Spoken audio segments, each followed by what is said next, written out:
Ladies and gentlemen, we are live. That's right, folks. We are live and back at it again. We are the Wrasslin for Life Network, and we are here for the Let's Rumble, our weekly podcast.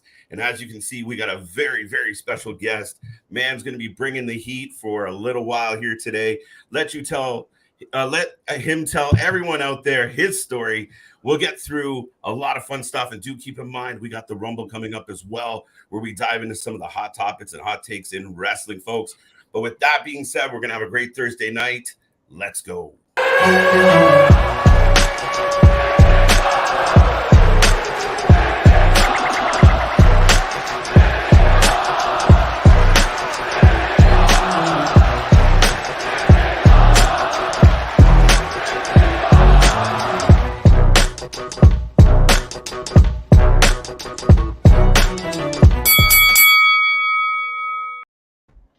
Ding, ding, ding. We are live and we're back at it again for another edition of the Rumble. And folks, I know you know who I am. At least I hope you do. But I am Mr. Every Night, KJ White, the Iron Man of YouTube, the man that just keeps showing up no matter what. And who cares about me tonight? We got a very special guest next to me right here, ready to go. This is a man you can see at Atlantic Pro Wrestling. He's a wrestler. He's an artist. He is the main shooter, Mr. Monty Ariez. Yes, sir. Sir, I almost stumbled on that for a second. Good. Monty Ariez is in the house. Thank you, thank you, thank you. Man, thank you for having me, dude. I'm freaking excited, dude. I've been when you guys followed me and stuff like that, and you guys are always showing love on my stories and stuff. So I appreciate that. So anything I can do to help y'all out, I'm finna do it. You know what I'm saying? No, greatly appreciate that. And I got to be honest to give a shout out to Big Nick, because he was instrumental. You guys are both in the same neck of the woods. Right. So, he kept kind of mentioning you, and we were super excited that you agreed to be a part of this. So with that being said, sir, you are a pro wrestler. Let's talk about how that all began when you were young. Where did the love for wrestling come from? Man, all I know is wrestling, bro. Like, everybody grew up. You had your kids that grew up that love cars. You had your kids that grew up that loved NBA, all these other things, man. But all I can ever remember is pro wrestling, dude. That's all I ever had. All my video games were pro wrestling. If I got wrestling t-shirts, I was if I could, I would have as many wrestling t-shirts as I possibly could. I had all the wrestling toys, man. I was a big nerd for wrestling my whole life, man. So it was something that was in me since day one, bro. No, I can completely relate to that. Now, did that come from family, friends? Where did that all kind of generate? Yeah, so I got so my mom, she watched wrestling when she was young, but who really initially brought me into wrestling was my brother. And I just remember always watching him and watching him watch wrestling, and him having us watch wrestling, and then us wrestling at home in our room with our cousins, all that stuff. So it was really my brother that kind of instilled pro wrestling into me, and just kept my fire stayed there, So I give a lot of props to my brother. I'm sure there was a lot of destroyed bedrooms and a lot of broken beds. The worst were the accidental injuries where you're trying to don't freak out. Yeah. But now, with that being said, you're a fan. You're as you're growing up. At what point were you you know what, this is where I'm gonna go with it? I want to do this my whole life, and this is for me. So it's funny, man, because as much as I love pro wrestling, I wanted to pursue rapping as my first career. I always thought about it when I was living in Florida.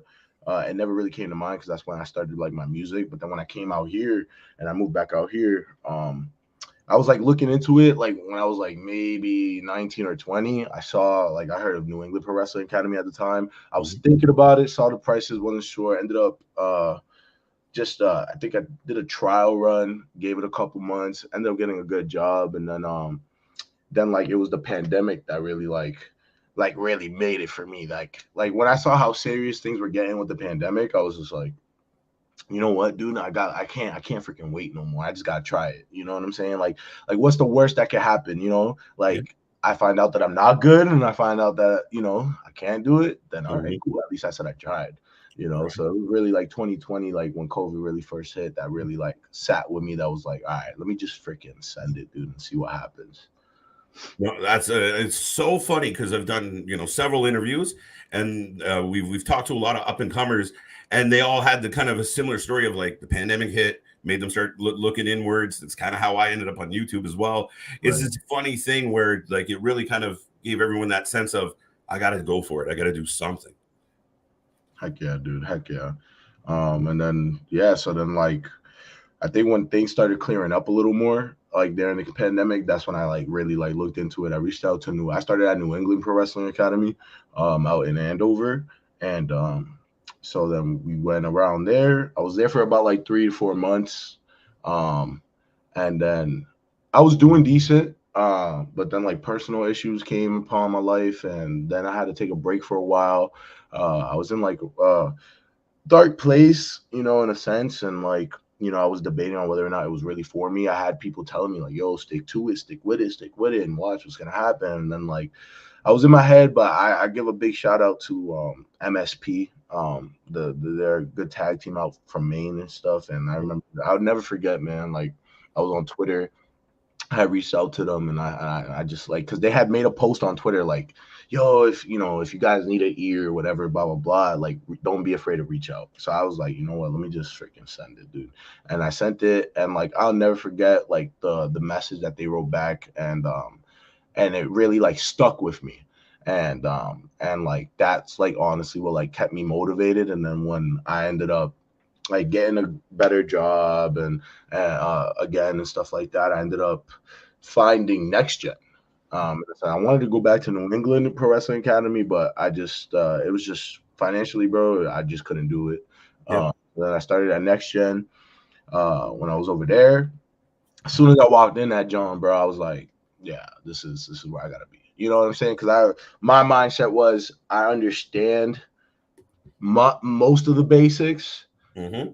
I just gotta go somewhere to tighten it up. And at the time, Mike Hollow was over there, and he kind of like he cleaned me up a lot. You know what I'm saying? And with that, I'm always grateful for him Mm-hmm. on that. And just since then, bro, I've been at Next Gen since January of last year, so I'm probably coming up on my year with Next Gen. And Absolutely. been there ever since, man. That's amazing. And now, with that being said, who were some of your early inspirations? Easy. I got The Rock, Jeff Hardy, and then yeah, just them, man. That's just them, no boy. It's funny that you say those two because those two kind of like with your style, right? Like you're a big guy, but you do kind of get up there and you're on the top. You can move, and so to hear kind of The Rock with his and knowing his style and Jeff kind of blend them together, and here we are. Yeah, man. Yeah. Because like when you look at The Rock, you know, like he's electrifying. You know what I'm saying? Yep. He has all that energy. When you see me come out in Yep. Atlantic Pro Wrestling, I'm just bursting out with energy. You know what I'm saying? And the biggest thing that I've learned in the last few months is taking those moments to acknowledge the crowd and Yep. have that crowd interaction. So like The Rock did the best at that crap. Yep. Like when that mother effer went for that spine buster, you knew he looked up, he was smelling the room. Yeah. It's just on the face. Knowledge, everybody would go nuts. You know what I'm saying? Foom, foom, foom, people's elbow, you know? And like, so that's where my like when it comes to like my charisma, my character being up and crazy, that's where The Rock comes in for that inspiration. And then Jeff Hardy was so out the box. You know what I'm saying? He wasn't your average pro wrestler, you know, but his bumps were crazy, his spots were crazy. And that's where, like with me, people look at me and they're like, oh, he's a big dude. When I started at Next Gen, dude, I was 305 pounds. I'm 255 now. You know what I'm saying?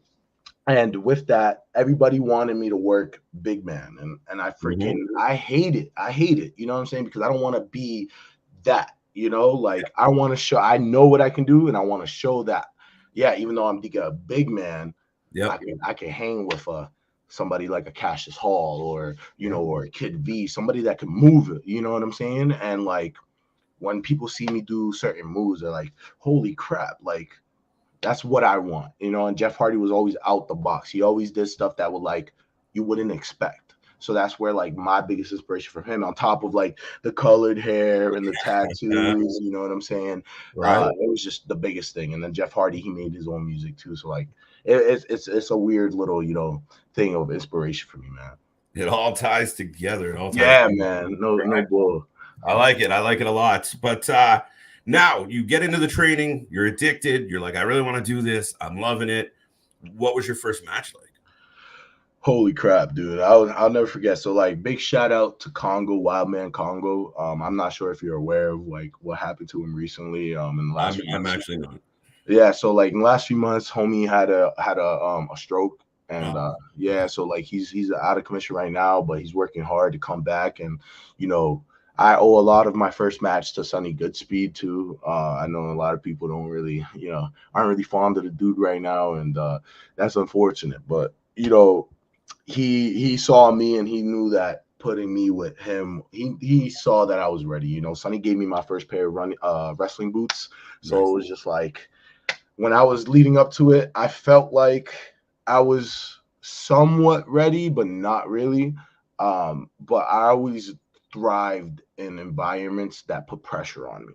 You know what I'm saying? Like, and I've always grown and like learned better in a live environment. So, like, yeah, I could be in training and I can have all this intensity and all this extra stuff in training, but like when I'm out there live, I could do that. And then like when I'm watching, I'm very big visual learner. Yep. So you know what people are telling me, what I tell everybody that comes into the business is just like be a sponge. You know what I'm saying? Absorb everything. You know, and with that, you'll be surprised of the opportunities that come. You'll be surprised of what you learn. You'll be surprised of what you can do. You know what I'm saying? And I've always kept that mindset going. So like leading into that first match, I was I was fighting Congo, and I'll never forget, man. I was so nervous because I was like, damn, this is like whether or not to me if I belong. You know what I'm saying? Because this is what like literally all this training was literally just to see if I can legitimately do this. You know what I'm saying? And with Congo, he did like with every to have a good superhero, you need to have a great villain. You know what I'm saying? And Congo, his heel work, dude, like I could put that more effort over for days, bro, because he knows what it is. He knows to take those moments. He knows to kind of cheer for that guy. Oh, yes, your man's man. Boom. You know what I'm saying? Just cut it right back down. You know, and if it wasn't for him being the heel that he was that night, I don't think I'd probably ever get as over as I was. You know what I'm saying? Or continuing to, you know, and so like that first match, it was what people call a squash match, but like all you need is that opportunity to be put in front of a crowd, because you just need to have, as a baby, you want those fans to feel for you. You know what I'm saying? And if they could connect with you, then you have them hooked, you know, and we were able to work that. And I surprised a lot of people. There was a lot of people that didn't think I was match ready that day. And you know, I went to the back and everybody was like, holy crap, dude, like great stuff. You know, Congo, he told me, he was like, man, you did well. That being your first match would have never even, like, I would have not guessed. You know what I'm saying? And then that coming from everybody in the hug, like when I went to Gorilla, Sonny was there and he like gave me a hug and he was just like, I'm so proud of you. That moment right there was like, all right, this is what I'm supposed to do. You know what I'm saying? This is what I gotta do. I gotta stay to it. You know what I'm saying? There's so much that I could benefit from, you know what I'm saying? And so like off that, dude, like nerves were going crazy. And like I would never forget my first match, dude. It was in April, dude, of last year, and I'm almost coming up on my year for APW, which is insane, you know, because that whole deal was supposed to be a one done deal, you know what I'm saying? It was just like, oh, you know, we just need you, bam, and then one thing led to another, and that's usually how this business works, you know what I'm saying? Which is insane, you know, and then one off turns into me being a regular for fucking 8 months, dude, and it's like I will be forever grateful. I owe so much to Congo and I owe so much to Mike Morris for allowing me to give me that opportunity and that platform and that stage. And I owe so much to Sonny for believing in me to have the confidence in me to have that match and give me my first pair of wrestling boots. So it's just like First match, dude, was just it was insane, man. It was insane, dude. That's incredible. And you like instantly kind of start like glowing, like lighting up when you start talking about it. It's cool to see your passion come out like that. And no, it's outstanding story. Now, something I did want to talk about away from your wrestling career is that, and you kind of mentioned it earlier, but you're also a recording artist. You also make music. Now, I believe you said it kind of came in before you got into the wrestling. Yeah. How do you balance those two? Where are you at with kind of that aspect of your career in comparison to what you're doing with your wrestling now? And do you blend them? As I've seen you kind of blend them at times as well. Yeah. So ideally, right now with the main shooter, like I'm fortunate enough to be able to do that. So like my theme song is also my own song. So Yep. like that's a plus. And then but like when I started making music, I was living in Florida and I was actually doing Christian hip hop. And that was cool and all, man. And I was doing like open mics. I maybe got booked for like a show or two, and then ended up moving back out here during like a hurricane season. And then I tried getting back into the music scene up north, and like the environments between the south and like the north, and then on top of like Right. Christian music and secular music, right? Yep. Everybody in secular music is like kind of in there for themselves. You know, Mhm. like if they see that there's a dude that sounds better than them, they're like, nah, like they ain't gonna push their stuff. You know what I'm saying? Right. And then, but then like down south in the Christian hip hop community, you got so many supporters and so many people that like if there's an artist that's better than you, he's like, he wants to learn from you, he wants to work with you. You know what I'm saying? So it's just like getting that and understanding that and feeling that was like weird for me. And Yep. then like I was pushing out music for a minute. I was trying my best to just put it out there. And then like I think the last like project that I dropped was probably almost 2 years ago, and like it was the Rebirth EP. And that was cool and all. And then like when I started like pursuing pro wrestling, I kind of took a break from like music. And with that, it kind of allowed when people found out I made music and they heard my music and then they heard my theme song, then it kind of like gave me that avenue to reintroduce my music, because Yeah. now I can use it for myself. I could use it for other pro wrestlers. I could use it for promos. I could use it, you know, whatever the case may be. And I feel like in a weird sense, without pro wrestling, my music career probably won't be nothing. You know what I'm Yep. saying? Because like Yep. my music is I don't like to talk highly of myself because I don't like to sound like, you know, like cocky and stuff like that. So I always think Do there's it. always improvements. You know what I'm saying? Yeah. Like I could put this song out and people are like, "Yo, this is fire! This is fire!" And I'm like, I don't know, this is trash. Like, Right. but you know, I appreciate it though. You know, I'm like that with my matches too, man. Like I Absolutely. watch a match and I'm like, man, people be like, "Yo, this is so good, man. This is a great match." I'm like, "Oh, I could have done better." You know, and there's I get always room to improve. You know, and I always try to do that. And so like now I have just recently started reintroducing my music and getting back into the music. So it's just like it's finding that balance is rough because like with pro wrestling, I'm training. Well, I'm training like 3 to 4 days a week, and then like you got shows. So like this month I'm super booked. Like last Saturday was the only free Saturday I have this whole month. You know what I'm saying? And I went to go record music. And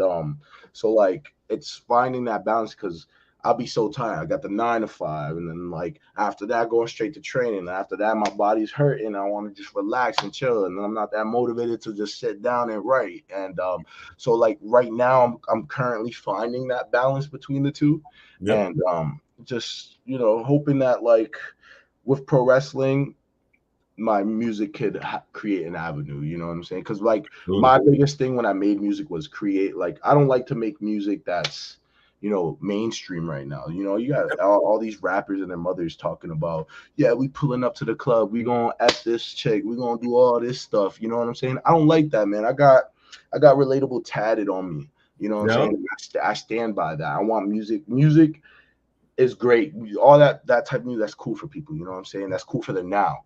Yep. But those people that are jamming to it now aren't gonna jam to it 10 years from now. You know what I'm saying? Because they're Right. gonna be older, they're gonna be past those days. You know, when I can make music that if you could relate to it now, I promise you 10 years down the road, you play that track again, you still gonna relate to it because I listen to some of my music and I'm like, I wrote this song 3 years ago and it's still speaking Right. to me now.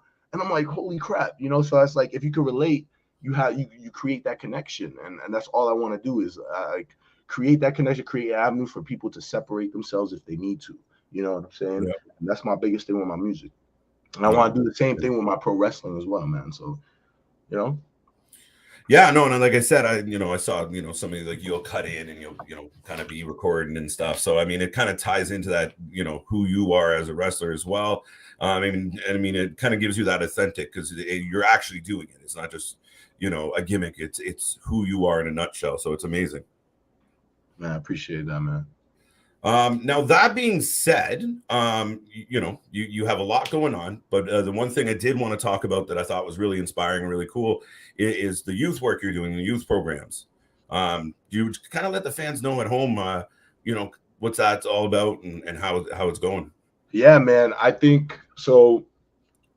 Like my biggest passion is always focusing on the youth, right? Mm-hmm. Because the future is so important, like, and these young kids, they're the future, and if we can establish like, like good morals, like structure and all this stuff early, it'll benefit them so much in the long run. You know what I'm saying? And even like with pro wrestling, so like Next Gen Wrestling Center in Manchester, we're the first wrestling school to have a freaking youth program. You know what I'm saying? So that itself says enough of the motives of what Next Gen is trying to do. You know what I'm saying? Like, yeah, we could create the superstars of the now. We could create the future, the superstars of the future, but these kids are the superstars of the future. And like so many people think, oh well, like you'll be surprised of the amount of kids that would give up a Saturday to when they could go play video games, go outside, go do their thing, whatever the case may be. They'd rather be in a ring freaking sweating, running, understanding what pro wrestling really is. You know what I'm saying? And like with that shows, like, it blows my mind because as a kid, I probably would have never done that. You know what I'm saying? I probably would have just been chilling home. I'd rather play the video game, bump that. Right. You know what I'm saying? But like with that, we're trying to instill certain things into these children where it's like, yes, this is pro wrestling, but there's also etiquette. You know what I'm saying? There's also like structure. There's also respect, and if you could understand that now, when these kids are 16, 17 years old, they're not doing crazy stuff. You know what I'm saying? Not stuff like the adults where it's like they're making us run these drills and all this stuff. But if they could get basic stuff down where it's like, all right, get used to running the ropes, get used to, bumping a little bit, get used to, rolls and stuff like that. If they can have all that down by the time they're really ready and willing to train and can actually train, they're already a step ahead of the game. You know what I'm saying? They're familiar. And that's what we want to like do for the kids. We like Next Gen, we just want to, like, yes, we want to create pro wrestlers. Of course, every school that's out here right now wants to create pro wrestlers. Yep. But we also want to allow pro wrestling to enrich your life whichever way you want it to be. So you could come into Next Gen and come into pro wrestling, but not want to, and be a pro wrestler, but not focus so much on the wrestling aspect. You know what I'm saying? If just coming to Next Gen, running the ropes, getting a sweat in, whatever helps you because you're having a bad mental day, you're having like all this crap, then we're giving you a safe place where you could express yourself, where you could be yourself, where you could be free and separate yourself from whatever the case may be. So it's like, we want wrestling to enrich, like, we want to give you pro wrestling so it enriches your life whichever way you want it to be. You know what I'm saying? And we're just going to be that platform for you so that you can figure it out. You know what I'm saying? And that's the biggest thing with leading into the youth program is, some of these kids are gonna want to be pro wrestlers, some of these kids are just gonna want to know the thing, but like whichever way, we want it to leave a positive impact in their life. You know what I'm saying? There's like, I don't know if some of the kids maybe have parent issues, you know what I'm saying, and maybe see their parents argue or whatever, but then when they come into the Saturday morning class before the adult class and they see Mike Tedesco, they see Adrian Legion, they see Kid V, they see Monty Ariez, they light up because these are guys that we watch. You know what I'm saying? These are guys that they're like, oh my God, like, I'm standing right in front of them, you know what I'm saying? To them, we're like freaking superheroes, you know? So it's like being able to humble ourselves to Yep. show them that we're human too, you know what I'm saying? Yep. And this is a place where you could be okay. And Mhm. if that means that those 2 hours, that little kid is so fucking happy, then so be it. You know what I'm saying? And I think with the youth program, we're starting to like create waves. Like we got a few kids in there now. With the school year, you know, the kids get into other sports and stuff like that. Mhm. But like when we first started, bro, we started strong and we're still strong. You know, we have some kids that come in. We have kids that came in for themselves, and then now you got their parents coming into the adult classes. You got their siblings coming. Really? Adult, yeah, bro, coming into the adult classes, getting in there. You know what I'm saying? So it's just like it ends up becoming a family thing. It Yeah. ends up becoming a bond, something that impacts everybody in such a positive way. You know what I'm saying? That's the goal with the youth program behind Next Gen, leading to the youth. You know, because they're the future, bro. And if we can make sure that the future is okay, and whatever way, shape, or form that we can do it, then it is, you know what I'm saying? You get what I'm trying to say? Yeah, Like, absolutely, man. and so it's just with that, I love Mhm. kids, bro. You know what I'm saying? Yep. I think they're so important, and if I could do whatever I can to make anybody's day happy, bro, I do it. In the next gen, that's our goal with these kids, man. No, dude, that's absolutely inspiring. Like it's amazing. It's paying it forward. It's giving it back. It's all the above. And I mean, you touched on family and the importance of family, and that's what wrestling has that potential to bring people together from all walks of life, and you have all one thing in common to focus on, and it's amazing. Dude, I haven't spoken to my brother like for a while. Like I have like some family like communication issues where it's just like Mhm. everything's kind of a little rocky or whatever. But like Mhm. when I started picking up pro wrestling, I started going frequently, bro. Like pro wrestling restored my relationship with my older brother.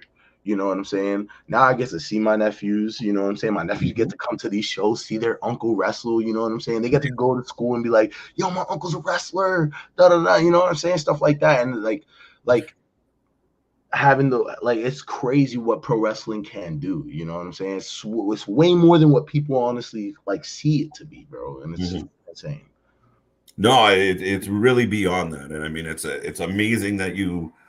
I mean, I have a similar scenario. There's wrestling brings people together. Same with family. Now, with everyone that your nearest and dearest, how did they feel about when you were kicking it off? Were they like, we kind of know he's going to do this? Or was anybody kind of against it? How was the? When I first kind of started, I wasn't in a good like place with like any of them. So like, I Mhm. mean, I'm not speaking for them. They could have been like, you know what I'm saying? They had their reasons to separate, you know what I'm saying? I'm not gonna hold it to them. I'm not gonna put all the blame on them. You know, I was young, I was being, ignorant, Mhm. and unfortunately some people gotta learn the hard way, and I guess I'm that person sometimes, you Right. know. So it's just like, Been there. but with pro wrestling, it's also like allowed me to mature. You know what I'm Yep. saying? There was stuff like growing up, I didn't have a dad, so I have all these men that are like teaching me stuff how to act in the ring and how to act outside the ring, and Mhm. and all this like respect and all that stuff. So like with that, it matured me up, like more than I thought, because I thought I was already pretty mature, you know what I'm saying? But like it allowed me to separate myself from situations that are gonna jeopardize shit, you know what I'm saying? Yep. And if I really want this, I'm gonna do whatever it takes to make this. You know what I'm saying? If Mhm. that means I gotta separate from so and so, then I have to separate from so and so. As much as it hurts me, then so be it. But they didn't like, we had all this like come together stuff and like with it. So it was just like Mhm. having all that stuff. It was wild, dude. It's wild. No, I mean, absolutely amazing, man. And I mean, it's a crazy story, but it's a very inspiring story. And it's a great sign of, taking your blessings and not, taking advantage of them, but giving them back. It's absolutely amazing to see. Now, that being said, what's next for you? Where are you at with this? Man, I'm just grinding, dude. I'm grinding. I've been on grind mode for like the last Mhm. 8 months. My next goal right now, like, I mean, my biggest goal right now is just to keep getting my reps in. You know what I'm saying? Stay consistent in the ring. Stay consistent with my training, because there's so many people that tend to like start training and be so consistent, but then when they pick up big bookings, they tend to like fuzz away from the training. So then you notice that certain things are a little more sloppier sometimes, or whatnot. So it's just learning to not allow the hype behind me to like make me feel like a superstar, because I'm not a superstar. You know what I'm saying? I gotta always humble myself. You know what I'm saying? And with that, like at first, like 3 months ago, I had a couple wrestlers like Love Doug, Gal Barcade, like they reached out and they're like, you know, I don't know if you've ever heard of Beyond Wrestling. Yes. They wrestle out, they're out from Worcester, you know what I'm saying? And you know, I've had a couple people tell me to reach out to them and try to get a tryout match and this, that, and the third. And 3 months ago, man, I didn't feel confident enough in myself to do so. Yeah. But with that, like over the summer, dude, like me and Kid V, we went to Maine and stayed out there for like a week and worked some freaking fair shows with Larry Huntley for NAWA, bro. And like I got to work every day for like 8 days straight. You know what I'm saying? And like I took that opportunity and I just freaking learned from every day. You know what I'm saying?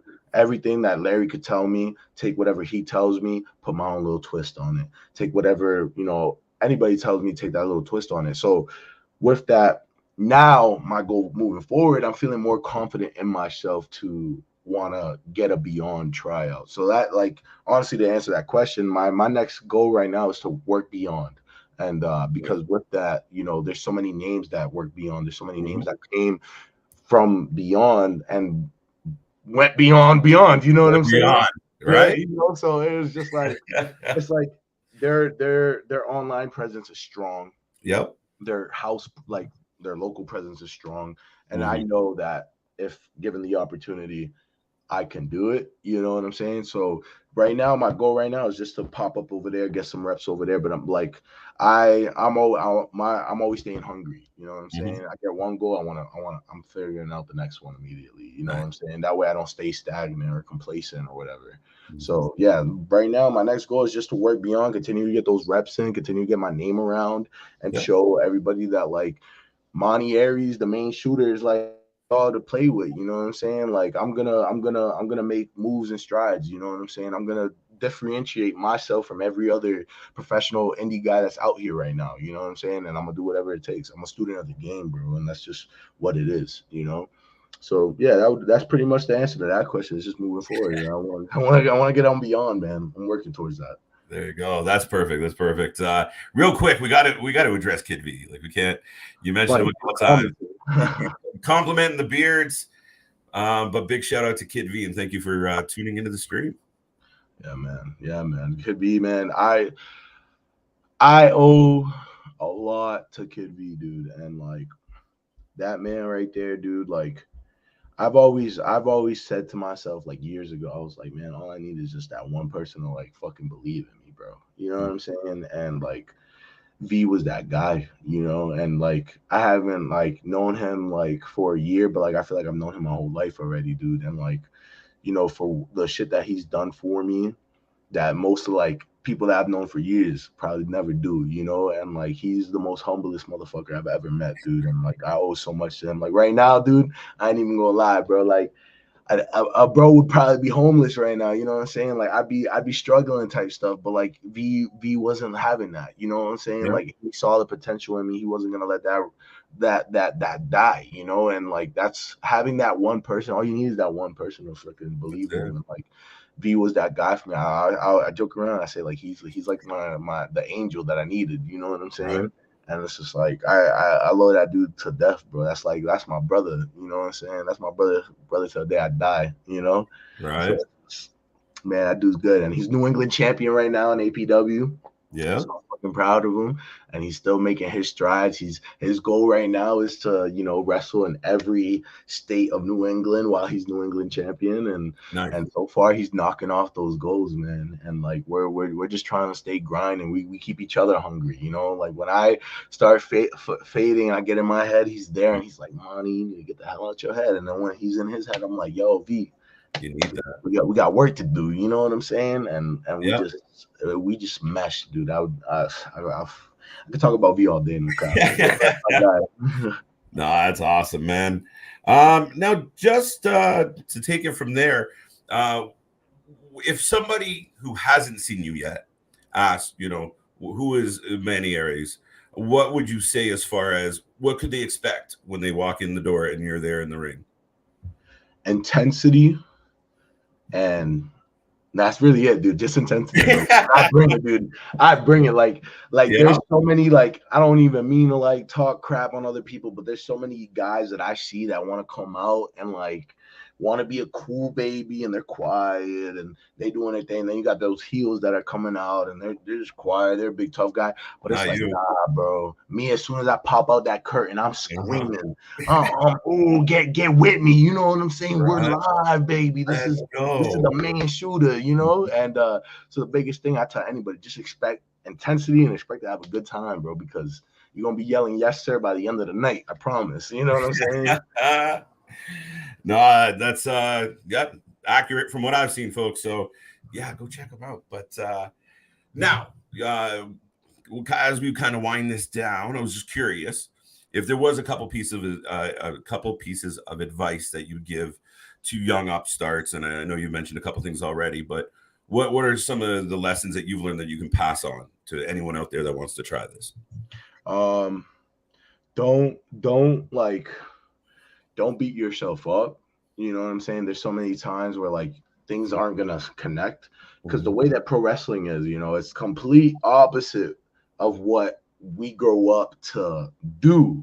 You know what I'm saying? There's certain things when it comes to taking bombs, like all that stuff where it's like you're used to protecting yourself, and like you kind of, yes, you protect yourself, but like in a different type of way, and it's just, there's so many times in the beginning of my training where I'd mess up and I was like, damn, man, what the hell, bro? Like beating myself up. But it's like you're spending all that time dwelling on it. You're wasting all that time you spent dwelling on it. You could be spending that time working on it. You know what I'm saying? Right. And it's just all about repetition. You know what I'm saying? Stay consistent, stay dedicated, and stay motivated. You know what I'm saying? Those are the three biggest things I tell anyone, on top of being a sponge to the business. You know what I'm saying? Take everything, take little things, make them new. Go like I do. I like having the yes sir catchphrase, bro. Like that was an accident, dude. Mm-hmm. You know what I'm saying? And sometimes you just gotta go with the flow of things. Yeah. And it's just when you're getting in there, there's gonna be moments, you're gonna meet people that are gonna freaking be all uppy and then talk. You know what I'm saying? Yep. You just gotta ignore that. You gotta push that to the side. You gotta just focus on what your goal is and what you're trying to do. You know what I'm saying? Because at the end of the day, nobody's gonna get you there but yourself. You know what I'm saying? So it all really comes down to whether or not you're really hungry for it.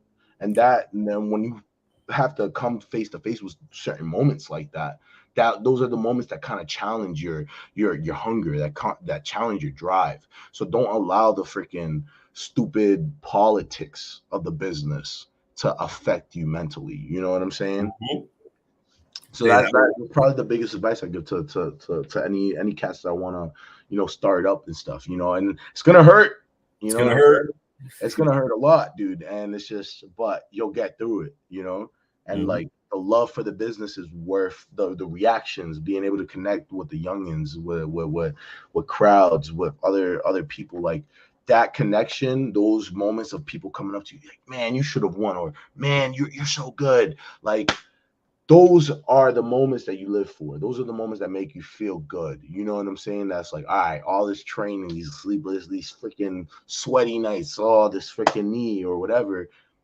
Those moments are what drives that keep you going. So, No, I appreciate that. I appreciate it. And I'm sure people out there will appreciate hearing that too, because we see some faces in the chat from time to time letting us know that they're on the same kind of path and they're trying to work it out. So that's appreciated. One question I always ask guests as I wind down the interview is, what's your big move? What are the big move you want people to remember, or they do remember? Like, I know you got a few, but what's your big one? Like moves, like in the your finisher. You're like, how do you end them off? I know you're one. So I had a move called the Hollows. I had the move called Murder Mills. Shout out to my boy Kenny, because I'm from Lowell, so I wanted to keep that like true to like Mill City. But I kind of ended up scrapping it. And now I have a new move which is called Hollow's Point. And you know, it's kind of like a hollow tip, you know what I'm saying, from a gun or whatever. It's gonna blow your head off. And it's just a crossroads, but I lift them and I bring them into it. And so that's one of my that's my finisher. I got one of my signature moves is the fully loaded knee. It's the knee in the corner. I set them up and I come in hot with that knee. And then another move I have is the revolving senton, which is I'll go give somebody a freaking slam. They stay there. I'm back and I do a whole little like flip senton, and you know, that's just what I do. And I got the gun wrench too, the gun wrench power bomb. That's the one that got me my big victory over AG. So it's like I always keep that in the back, you know. Absolutely. No, that's excellent, man. Honestly.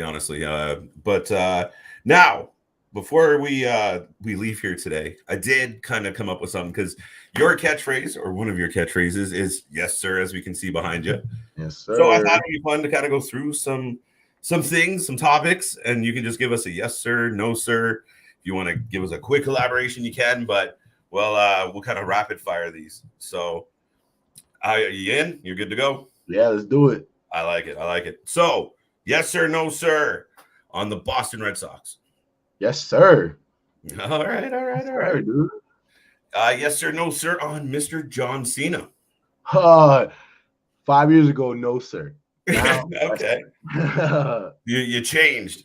Yeah, man. It's like when you get into business, you understand. You know what I'm saying? Like John Cena was all about hustle, loyalty, respect. The stuff that he did outside the ring. You know what I'm saying? The stuff that you would hear stories about him. You know, being at Gorilla, watching the monitor, waiting for guys to come to the back and give them that one-on-one. You know what I'm saying? Like that stuff. Now being in the business, understanding if a vet was waiting for me at Gorilla to just have that one-on-one with me, to make sure that he genuinely cared about my performance, cared about how I held myself, that would mean so much. You know what I'm saying? So like hearing that stuff, it definitely changed my light on him. You know what I'm saying? Awesome, man. How about wrestling overseas? That is yes, sir. 100%, dude. 100%. That's a big goal of mine. UK, Japan are my two. I want to so bad, dude. Nice. Here's a random one. Chowder, clam chowder. Clam chowder, no, sir, because I'm allergic to shellfish. All right. Now I have to ask you about this one, because I found this on the internet. You know how the internet is. Fluffer nutter. Fluffer nutter? Yeah, what is that? I have no idea, dude. All right, we'll move on then. Oh, I have to ask. I don't know. It came up in my search of New England. Was fluffer nutter. I was like, I don't know what that is. What else were we going with? Yes, sir, no, sir, The Undertaker. Yes, sir. Absolutely. All day. A goat. Yes, sir, no, sir, Owen Brody. Why you do me like that, dog? Why you do me like that, man? I don't even like that guy right now. You know what? Matter of fact, I'm gonna take this moment right now. I'm gonna show him. Listen, bro. I hope you're watching this. You know why? Because just like you're a busy man. Well, I'm a busy man too. I'm on a podcast as well. So August 19th, Atlantic Pro Wrestling. We're gonna have it's August, not August, right? November. My fault. We moved, yeah. November 19th, bro. You think you call the shots? Guess what, bro? Yes, I would have taken any opportunity. I would have done what it had to take, whatever it had to take to win the Clipper, but I would have done it the right way. I would have done it with the morals of a real man. Yeah. The way that you did it, the way that bro went about it, yes, he did whatever he had to take, but he did it the slimiest way possible, bro. So for that, bro, I'm making it my mission to make a statement at his expense.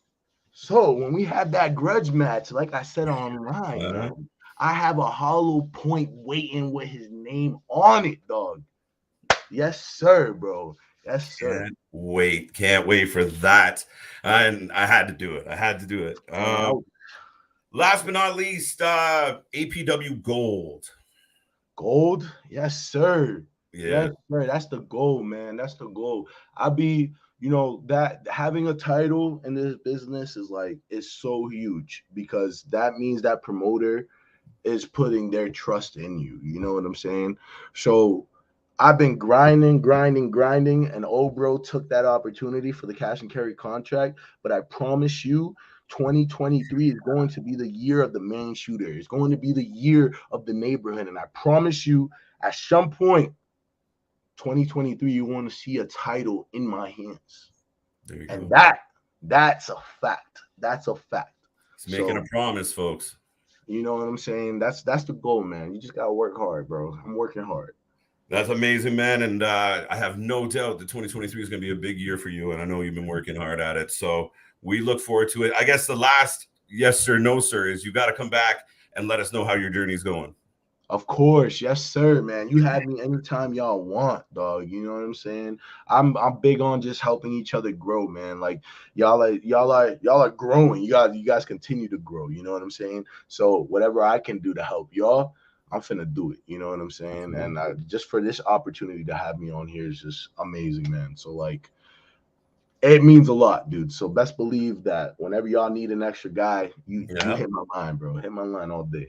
We will do. We'll do. And we greatly appreciate it. And again, like you said, we're on our grind too. And it's, still a baby. So we appreciate all the love for anybody that takes the time out of their busy day. Like the most valuable thing we got is time. The fans do it. Other people in the industry, wrestlers do it for us as well. It's amazing. And we love the family concept. We greatly appreciate you being here, sir. Why don't you let everyone else out there let them know where they can find you, where they can look you up, and what you have on the horizon, because I know you got some things this weekend. Yeah, man. So you can catch me in Brewer, Maine, if y'all in Maine. This Saturday, the neighborhood takes on MSP for the first time ever. Then next week, if you're in New England area, pop over to Atlantic Pro Wrestling in Newburyport. We got our show running over there. You're gonna see me kick Obro's ass. You know what I'm saying? And then the week after that, you could catch me in NAWA back in Maine at Gino's club. So that's gonna be good. If you want to follow me on socials, you can follow me on Instagram. It's Main Shooter Ariez. On Twitter, it's Ariez_Monty. On Facebook, Main Shooter Ariez. And if you want to listen to my music, I got my music on all platforms. It's Monty Ariez with a Z. So that's how you want to connect. Go ahead and we can always connect. You know what I'm saying? No, ladies and gentlemen, go check out the man. He's working at this every single day, and we appreciate his love. So go give him some love on our behalf as well. And no, thank you very much. Incredible story. Thank you. Wonderful interview. We will do this again. And then next time we see you, I'm sure you'll have some big stories to tell us as well. Yes, sir, man. Yes, sir. You already know the vibes, man. I appreciate you, dog. No, I appreciate it. And we'll see you next time, sir. Goodbye for now. Whoa. There you go. Boom. Boom. I just hit my dictionary. There we go. But, how you doing, sir? Good. No, absolutely. I just wanted to real quick, well, you can probably still hear me backstage and everything. Yeah. No, big shout out to Manny, because that was absolutely probably I'd say one of, if not the best interview that I think we've had on the channel and everything. 100%. What? I'm bringing him back on. Okay. I'm gonna click that overlay. You got it. I know he's busy, but there we go. That's what it is. There we go. I didn't click on the chat. Yeah, that's what we get in here, bro. New Hampshire representative. When y'all kicked me out, he came in here. He was like, "You don't know what a fluffernutter is."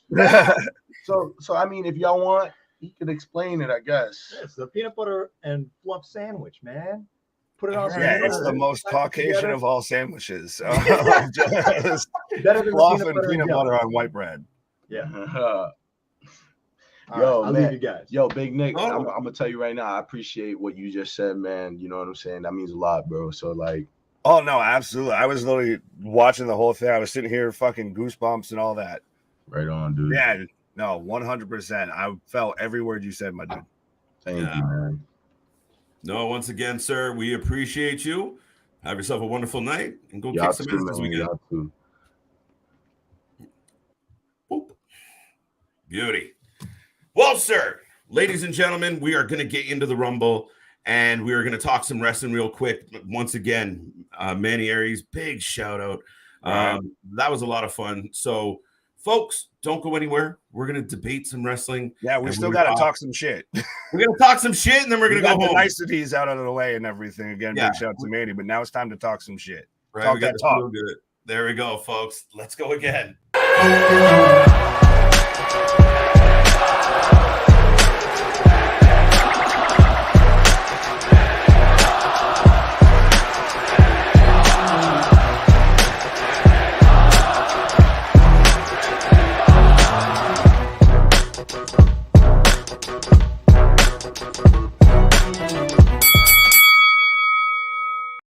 Ding, ding, ding. We're back at it. And I'm going to be 100% honest with everybody. Full transparency. I've been talking for a while. So Big Nick's going to do most of the work here. That's fine. No, that's a 100%. Yeah, no, absolutely. Folks, this is the Let's Rumble podcast where we talk about anything and everything that's going on in professional wrestling. And, you know, we're not watching a show live or anything like that. So we get to really kind of dig into the topics and really kind of, you know, let the shooting fly. Pause. Wait. The first thing I want to rumble about, nut fluffer. What is nut fluffer? Fluffer nut? What? I'm getting breaking down here already with that. Marshmallow and peanut butter? So do you know what marshmallow fluff is? Do you have that in Canada? Floof. So that on a peanut butter on just white bread. Or this is a sandwich. Like I said, it's the most New Englandy. It's if you picture New England in your head, you picture someone. He might be, you know, my complexion, but he might be eating a sandwich like that. Right. All right. Well, with that being said, let's. Hey, you asked, sir. I know. I wanted to know, and like it was so funny because I'm like, all right, New England, looking through. The thing is, too, I was the second you guys said it, and you're both like, I don't know what that is. I was like, I know exactly what that is. That's all right. That's all right. We had somebody with some fluff on hand, so we're good. Jojo, how you doing real quick? Jordan, I hope you're doing well. God bless you as well. Hey, Big Nick. Yes, Jordan, Kid V, if you're still watching, Daniel, all of that, Jojo, all of that. What up, everybody? No, now we get to, you know, get shooty shoot, you know, talk that talk on some of the, and trust me, I think especially AEW is giving me plenty to talk about. I really want to say good stuff about AEW. It's I do too. I honestly do. Just Tony makes it really hard. There was some good stuff, like the MJF promo was really good. The promos were really good. The in-ring stuff, not so much. But we can get to that. What's on the topic mill tonight? Right. Where do we want to go here? I'm trying to find it. Dun, dun, dun. Oh, shit. Yeah. So fine. We'll just go with it. Go with it here real quick. What do you got? So I think the Saraya Britt Baker promo segment last night was great. The MJF promo was great. The Moxley promo was even pretty good for, you know, a Moxley promo and all of that. But you have Eddie Kingston lose in the opening round. This is where you're going with it. Let's run a tournament. Like, why? What sense does that make? But we could have Brian Cage and Dante Martin go over in the first round. Like they're going to be there. One of them is going to advance to the next round. I understand, you know, respectfully to Brian Cage and Dante Martin and all of that, but Eddie Kingston was a ready-made star, homegrown babyface story. Ever since he had that, you know, the Players Tribune piece and everything, and ever since Jericho latched onto him, it's been a little bit lower.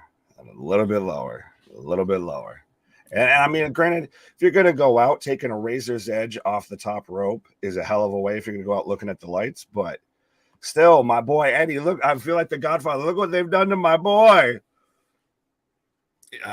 Dude, you know what? Here's the thing. 5 months, like right now, originally when I saw the bracket, I was like, all right, let's surprise everybody. Let Eddie win this. And unfortunately, the shine just isn't where it used to be with Eddie. Like Eddie almost is like the old uncle that's just hanging around. You're like, did he move in? Like, what is he doing? And unfortunately, I feel like he ran into the vampire known as Jericho, and the leech of pro wrestling, and had all of his shit and shine and goodness sucked right out of him. And pause on that, but man, it's unfortunate. Like, Eddie was white hot, and then he wasn't. Shit. Yeah, because Jericho's got to have somebody to get himself over, and it's one of those too. It's how long a Jericho feud goes and everything and he always has to go over in the end, even if he gets thrown into a vat of orange juice and everything. He's still got to make sure he gets his comeuppance and all of that. And it's so painful to say that because I was a fan of Chris Jericho all the way back to moving to whole number 1001 arm bar. Right. 1002 arm drag. That was great. But now it's just like, for the love of God, Chris, please just take a break at least. Take a pause at least, something. I mean, if you wanted to go and do the Masked Singer, go, stay there. Win the whole damn thing. I don't care. Even though you can't sing, go ahead, do it. True or false, real quick. Go off my TV. Sorry to interrupt, but you just made me think, and I gotta throw it out there. And anybody watching this, either let us know in the chat, let us know in the comments if you're watching the replay. But Chris Jericho, true or false, one of the most obvious Masked Singer contestants ever. Just to us, anyway, I guess, but it is obvious as shit. There was no guessing who that was. Oh, just a little, and to see everybody that's like, who could it be? I'm like, I'm waiting for him to just, I've seen the mashups and everybody sync it up to where it's just Judas in my mind. Right. And I'm like, yep, that's 100%. And I'm sorry, Chris, you can't sing live.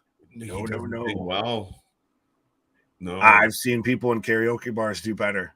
Oh, shit. I hate to bag on him for everything, but anyway, and do we know why he was like a dragon in a Barney? He was Barney in a wedding dress? Yeah, well, I don't get it. I get it. I don't watch the show normally, and I know we're going on a full tangent right now. But it's I don't get it. I'm happy for it. He's off my wrestling TV, all of that, but it would be an AEW type thing, I feel, to be out there looking like Barney in a wedding dress, singing on a singing competition. Like, yeah, it was just funny. But the minute I heard, like, the first note, and maybe we have a little bit, the general public might be like, maybe we haven't. Really that's what it is. It's because they've never heard Chris Jericho sing. The general public has never heard Judas or a Fozzy. Right? They think of when they hear Fozzy is Waka Waka. So I don't think that anyone's going to know who Chris Jericho is to get picked as the Masked Singer. Mm-hmm. No, I mean, dude, it's just the minute you hit the first fucking line, I was like, oh, that's Chris Jericho. What's happening? It's that being said, what were we talking about? Well, we did touch on MJF from last night. Well, I was about to say with this one, so everybody gets a turn. Pause, because we've had a couple of heel turns now and face turns and all of that. We've had Zoe Starks turn heel. We had Samoa Joe turn heel. Yeah, no, I got you. We had Samoa Joe turn heel last night. MJF still seem to be forcing him to be a babyface, even though you could do it like what they're doing with Seth Rollins and just do it naturally. Mm-hmm. Bobby Lashley's turning heel. It's everybody's now getting that refresh, that repackage, that babyface or heel turn. And not all of them make sense.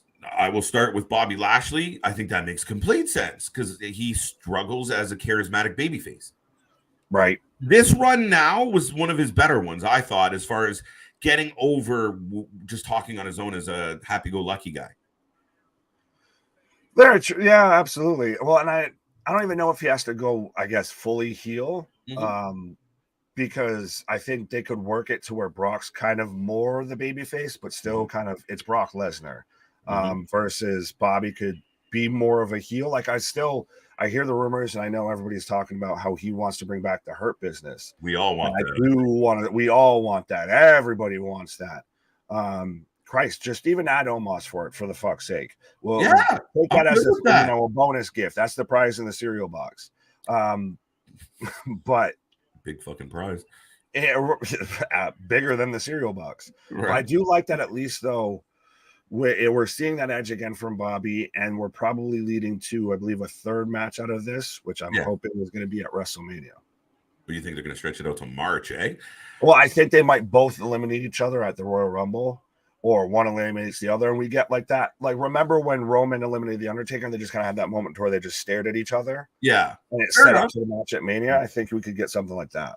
Well, in that case, I hope like Bobby comes out at number 7, chucks maybe 1 or 2 people out, and Lesnar shows up somewhere at 10, and just basically they end up, clothesline, they both go over and out. I don't want to see Brock Lesnar come in and if we're gonna go that way, I want to see a spot for at least, it could even just be a couple entrants. Yeah.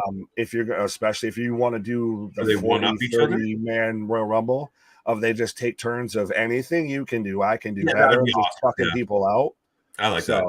That would be a better way to do it. I just didn't want to see another Brock just coming in and embarrassing your whole roster again. No, and I think then maybe we get somebody to where they get like a sneaky toss out or something like that, or they bash each other with clotheslines and somebody gives. Right. Yeah, no, I think and I mean the rumor of the Hurt Business has been around for a minute. I mean, I'm all for MVP and Omos, because then you just put Omos in. Like, if you look at the picture of the faction, you got Benjamin, you got Bobby, you got Alexander. Okay, makes sense. Then you got Omos stand behind them as like the bodyguard, the badass. If you're gonna beat anybody in the Hurt Business, you got to put up with this giant man, and eventually somebody will answer that bell. Give me Brock Lesnar eyeing up Omos, and tell me that won't make Omos look like a goddamn giant, though. Oh my god! If Brock Lesnar's having to look up to him, I think that's a really good visual image. Pause, but I thought Braun was a good one too. Like, I mean, I didn't love the match, and it was really weird that they had a shit match, and Braun kind of did his own heel turn. Yeah, that instantly can't stay the fuck off Twitter. I'm all for an Omos F5 though. Could that happen? He might kick people in the third row. Would that throw the Earth off its axis? Omos gets F5. Why? Right. We might shift into a different time zone. But speaking of Braun Strowman, what do you think about Jeff Jarrett kind of taking a little shooty shot at Braun Strowman and with WWE and everything? The banana nose circus, because I can't say anything else bad about Hunter because he's a better wrestler, he's a better businessman, etc., than I am. And just we're back to the pot shotting of WWE. We're back to that kind of was that necessary? Yeah, I mean, I get it for certain people. And I mean, I get it. You've tied it into MJF's character, and that's who he is. He says willy-nilly things. Fine. Somebody with like a legitimately, I mean, for me at this point, Jared doesn't really have a legitimate complaint with the WWE. Water under the bridge. Lots has gone by. Somebody's salty. He got fired. True. I forgot he got fired. For Road Dogg. Haha. Right. That's somebody. Irony. Yeah. Oh. Well, we can get into it if we want to at one point with what Road Dogg said about Bret Hart real quick. But yeah, I think it's interesting that Jeff Jarrett got you can tell he's very salty that, a member of the clique kind of just took his job. Because think about it, he went from guest refereeing the tag match at SummerSlam to thank you, we wish you the best in your future endeavors, pretty goddamn quick. So the guy that hired you left, so you're gotta go. Right. Man got that Austin Theory treatment. Yeah, right. So I mean, yeah, I think it's almost that cheap pop of like, we're in Cincinnati, we're in Ohio, it's that like, fuck the WWE. Woo! Like everyone kind of reacts to it, but that one was subtle. It was all right. And I think Braun kind of pissed everybody off, including his own locker room. So fair enough with that. I mean, if you're going to shoot it, I guess, Braun, because we even thought before he was going to he might have right-backed himself into that situation. Yeah. But still, I think with them bringing back Jeff Jarrett, and now we've got this kind of mini TNA 2007 faction, I guess, in AEW. I saw that going around. I was like, that's funny as shit. Oh, it's so factual. But and then Right. you can't tell me you don't look at Jeff Jarrett and to where he's also got, again, he's another performer that has a backstage job, job, and whatever. Also is a top talent or an on-air talent. It's just, it gets very much that WCW, that TNA under Dixie Carter stank on it. Yeah, it's funny. Like, I mean, and I've been on the record. I was like, at one point in life, I was a Jeff Jarrett fan. I thought he was a good heel. I was always a fan of, he had a. I was a fan of what he could do. He was a good talker. He had an attitude. Kind of when he turned on the slap nuts gimmick and stopped kind of being silly, got the haircut and the spiky hair that we all come to know. But to your point, you hear that. I heard that music last night and I was like, oh, because you instantly think of the Impact Zone when you hear, you're like, oh, fuck, here we go. And at least it's not the Kid Rock cowboy knockoff. Right? But yeah, on whether it's his fault or not, I mean, we weren't there. We don't know. People don't. It's not like people are running around just disparaging him left, right, and center. But again, he was just kind of there near the end and the downfall of WCW. Now he's back at it with Impact, and now he's here in AEW, and we're worried that it was already a sinking ship.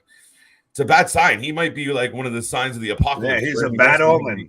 That's the thing. And respect to what Jeff Jarrett can do in the ring and everything, 100% of what he's done for professional wrestling. But at this point in his career, and with what AEW is supposed to be, it looks like a sideways move versus moving forward or anything like that. And now, granted, like you were saying, there's still fans out there that 100%, and they could still, like, if this was a Ring of Honor thing, they could make this work.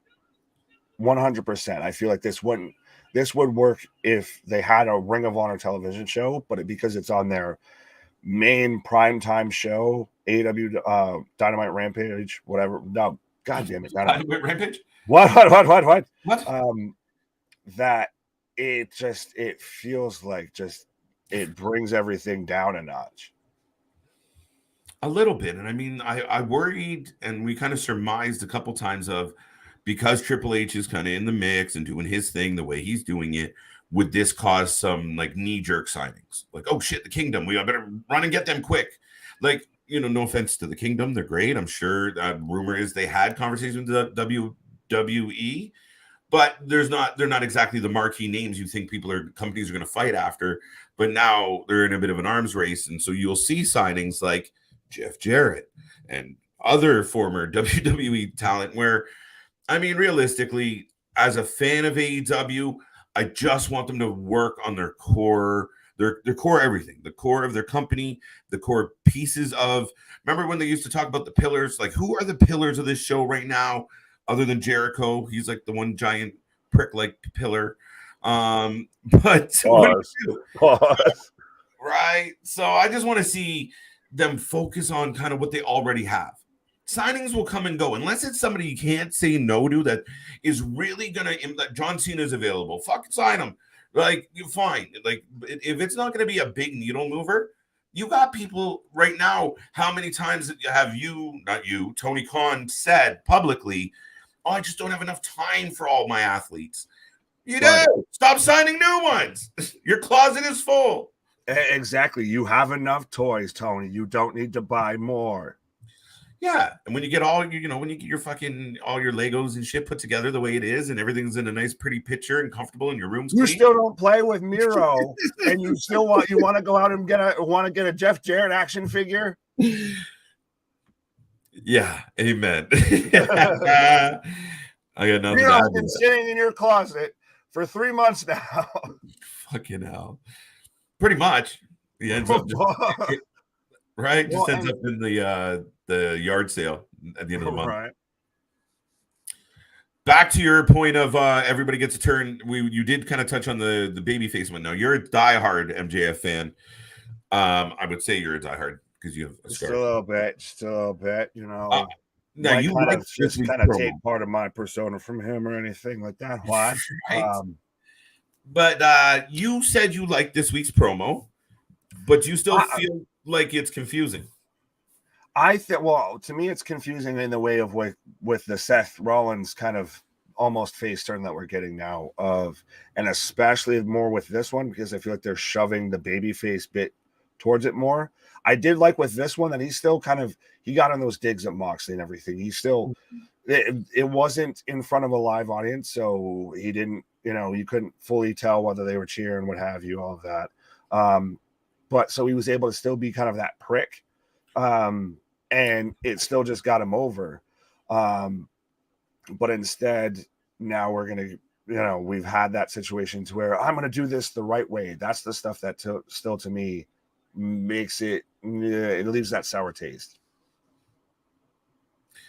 Yeah, I mean, I'm a big fan of MJF, and I think he's a star. No matter what company, no matter like he could be banished and end up in Evolve and get over and elevate that audience because he's just that guy. He's got a natural charisma. I just find for the booking of okay, we're going into Full Gear, but Moxley's also given a bit of like it's not like Moxley's coming out and turning heel. Yeah, it's babyface versus babyface, and I get that MJF's not technically a babyface because it's MJF. Even what other pro wrestler has their own parents coming out and saying our child's an asshole? Mm-hmm. But they're doing a lot of deliberate things with MJF that are making it seem like he's got that whole now feud with Bivens. Somehow Bivens and the firm is relevant. That's why I think, tying it back to the Eddie Kingston thing, that's why I think that Ethan Page is going to win this whole goddamn thing, because we're going to have MJF beat Moxley, and then the first feud is going to be Ethan Page versus MJF. That's a good show. Part of me thought, I mean, you already have this really, really heel MJF going up against Moxley, who's a babyface. If MJF screws him over, I mean, in a perfect world, it has something to do with Regal, but that's another story for today. But then technically, based on the promos you're giving us, and I'm kind of jumping topics, but not really, you're giving us these little vignettes, and you're trying to hype us up for a return. What if we got a huge babyface Kenny Omega coming back to answer a very heel MJF? I think that is where you elevate both. Like you elevate Omega back to a main eventer guy, because I don't think he's been that for so long. That's a very valid point. But can you salvage and go back fully heel with MJF now after everything that you've already done, to where he had that to where he could have taken a shot at Regal and didn't, to where he announced his cash in and everything like that? I think the only way you get to a full back I am the devil MJF is Regal turns and cost Moxley the match, and you put MJF and Regal together. If it was truly the devil, greatest trick the devil ever pulled was convincing the world it didn't exist. And that's still a little reachy. And I think still, like you talked about, I think on Wednesday, with now the dissension between Death Triangle and all of that we're very much going to see the Elite versus Death Triangle and get back the titles that they should have never been taken from in the first place and everything, because we had to have them. Now they're the only ones that get this big grand return after coming off of a suspension. You get suspended because you did something wrong, dickweed. So you shouldn't get this whole little pomp and circumstance. Where's the Kingston vignettes? What? Where were the Kingston vignettes? Yeah, right. Where's the Andrade? Somebody else is getting suspended recently too. Where's the Andrade vignettes? Yeah, right. No, I mean that's the thing, and that's why I ask you. As like, I'm a big fan of MJF. I like what he does, but I know your passion for him is a little deeper, right? But yeah, I mean, Close. It would have just been easier as a fan or as a supporter of MJF if he just towed the line, maintained the direction. Right. I've said that for the longest time, is you just let him go. You just let him be him, and whether he gets cheered or whether he gets booed, it's a little bit of almost what it felt like what happened with Roman, if I'm going to make that comparison. Of when Roman came back initially, you didn't know whether he was babyface Roman or heel Roman until he showed up with Paul Heyman. Yeah. But the people naturally kind of just went with this ego superstar character. And then when he went with Heyman, it fit perfectly. If you just let him, if you did that with MJF and just, okay, so if he ends up getting booed, then he's just a prick babyface. Cool. That's awesome. He's the Stone Cold Steve Austin, whatever you want to fucking spin it as. You don't need to force of him, you know, being hustle, loyalty, and respect. Right. When he's been, you know, billed as, you know, the devil. Mm-hmm. So just on the spot right now, Full Gear, and I'll ask this to the chat as well. MJF leaves with the title at Full Gear. Yes, no. I hope to God, yes. Otherwise, Tony really has it out for me and just doesn't want me to watch his show anymore. Right. It's to me that's the clear-cut decision that you have to make. You can't, you build all of this up and then he loses. What? Does W. Morrissey or Bivens or Lee Moriarty cost MJF the world title? Yeah, I swear to God, something's getting broke around here if that's what happens. Listen, folks, tune into Full Gear. And I know we hype up all our shows. Tune into Full Gear because I'm telling you right now, if MJF loses clean or by some bullshit roll up or something, lickety split in the middle, yeah, we're gonna have to call 911. Elizabeth. Somebody gonna get hurt real bad. Yeah, it's not a good look. Like you already did it. You already did that to my boy Eddie. To go full circle here, if you've already, you know, emaciated him, now you're going to do this with MJF and just strip everything that was good off of him. Just why? Right? No, I agree with that. And just real quickly, Dale kind of threw it up in the chat, Nick. So maybe we'll tackle that topic yet. But who else is turning? Oh, and then we had Samoa Joe. We won't go too far into that one, but that was just, again, that's blatant and everything. That to where the way he stood directly behind him 100%. I think you called it pretty much live on stream and everything. Well, yeah, like it just, and I mean, the week before, you put these two together and like they were buddies forever. And you're like, okay, it's weird. Wardlow was on a run. Joe's kind of been quiet, but holding on to a belt. But now they're Ward Joe. And I didn't love that concept because I want to see Wardlow matches. I want to see Joe matches. I don't want to see Ward Joe matches. I didn't. And then 1 week, Wardlow brushes by Joe and just kind of nudges him with his hand, like, watch out. And right. Joe, I'm going to fuck this guy up. I'm going to wait 7 days.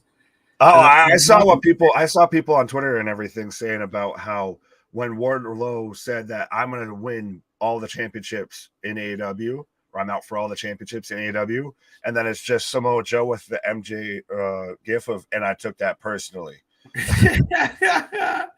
I mean, he doesn't even have an AEW title if we want to be picky, but I get you. I still like that at the end of the day, we're going to just get a 3-way dance, you know, big beefy boys slapping meat, pause, maybe even a 4-way between Samoa Joe, Wardlow, Brian Hobbs, and maybe Brian Cage. Brian Hobbs? Cage. Powerhouse Hobbs. Okay, yeah. Powerhouse Hobbs. What? Sorry. Brian Hobbs and Brian Cage. That is like the meatiest of meaty. Right. That is like the fucking baconator of wrestling matches. Fucking hell. Pause. Dale, what's up? Hagen, what's up? Resident Evil as well. Dale always kind of brings us the weekly rating. So you want to true or false? NXT has been the most entertaining show of the week. Well, we've only had 3. I still think. Well, out of those 3, I would say yes. You think so? Yeah, I thought so. Oh, yeah, out of those 3, 100%. I'm still, I guess, more holding out for SmackDown because SmackDown very much is the A show 100% because their last rating, I have it pulled up, was 2.14 million. Okay. Raw did 1.5. Yes. Rampage did 455,000. NXT did 664,000, and Dynamite did 930. Okay. No, I mean, it was an interesting week in wrestling as far as Raw comes off the heels of Crown Jewel, and you kind of saw it. It felt like a filler show. We had the parts of the bloodline in the ring for the first 45, almost 50 minutes of the show. That's a night where you're letting some talent take a rest and take a break. Well, I was going to say, for everyone that's tuning in that just thinks we were just bashing AEW for a hot minute there, this is about where, Papa Paul is about to eat it on the shins here real quick. Because Monday Night Raw being 3 hours with no world title, and I wish my buddy CJ was here right now because I can just hear him open challenge. Fucking hell. And just everything that happened with that Monday Night Raw show. It very much, you now get the vibe 100%. This needs to be a 2-hour show. This can no longer be a 3-hour show, especially if you're not going to have a world title. And there's still very clearly some people that are getting shuffled and getting the Vincectomy treatment and all of that, and getting, that old man stank beaten out of them. I feel with this whole show. Yeah. We were live for it as always, and man, was I surprised by all of it. But it was like one of those things of like, wait, no. And I was just so caught up in what the fuck was happening. I didn't even piece together of like, oh, wait a minute, this doesn't make sense at all. And as it turned out,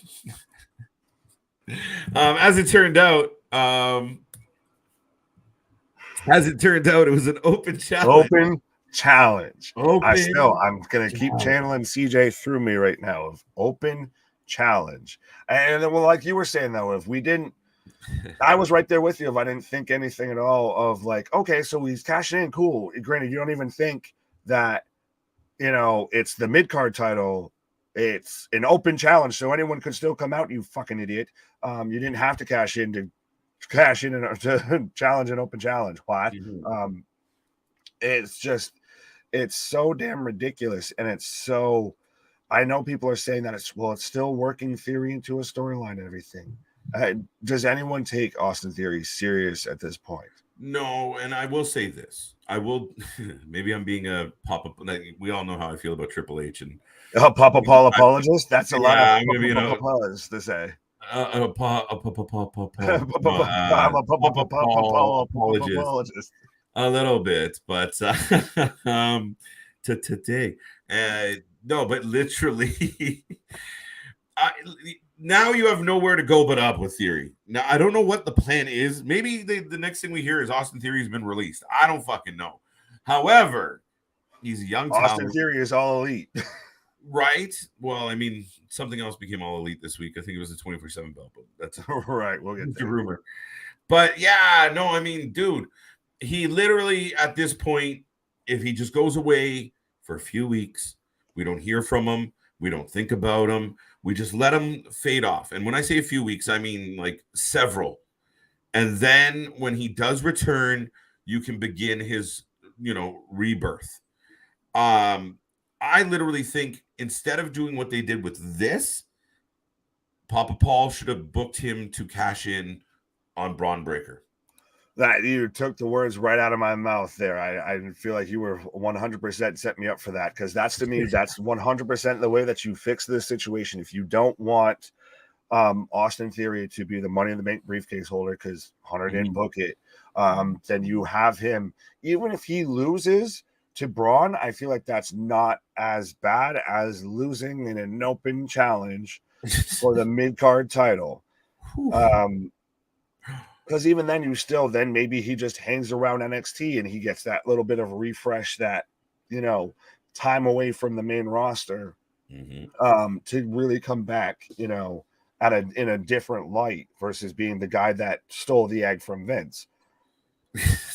Another one of the dumbest fucking moments ever. I still find it funny, so I will defend WWE on this, because at least this is what I've heard of that they even knew it was such bullshit. They wanted to stick with the 24/7 title, which we can even tie right into that. We're gonna get there, yeah, for sure. That they wanted to stick it there, but the movie company said, nope, we know how you feel about that, so nope, we wanted at least something better than that. We're on to you, fuckers. No, right. It's still the funniest thing ever. But wow, 2019 to 2022. Where was I going to ask? Shh. Vitamins. Who cares? Move on. Right. Well, I was going to say, since I just brought it up, and speaking of how highly they viewed it, of the 24/7 title went out the way it came in, botched to shit, and just outside the trash. Not even good enough for the trash bin. Don't at me, Dana Brooke. Yeah. Listen. I know I want to talk all about the perfect ending for that belt was a botch ending, and we got it. I do want to address Dana Brooke. and I mean this respectively, like very respectfully, very respectfully. But are you outside of your fucking mind? Like, are you fucking? You were in a fucking storyline with Reggie making out over the belt. You ended up in a wedding that it was all over the place. The biggest pop was when the people thought you might marry Tamina. Fucking hell. Then you got relegated to house shows. And then they're like, you know what? This piece of leather with the metal plates on it is probably worthless at this point. And some way, somehow, Ms. Brooks has convinced herself that she was elevating a championship. She wasn't elevating shit. Nothing. Not a bit of it. Nobody gave a fuck about it. It wasn't on TV. It didn't matter. It was still a joke. We couldn't figure out why she had it. Sorry, Dana. I don't hate you. I don't think you're terrible. I really don't want you at War Games. Sorry. I also don't want that to happen. I think that's what they're going to be like. We're sorry. Go be in War Games. And that's fucking shit. Nobody cares. She's not over. She's tried to get over. She's still not over. They don't buy her. You give her a microphone. It's fucking awful. No offense. Respectfully. You didn't. There was no elevation of that fucking title.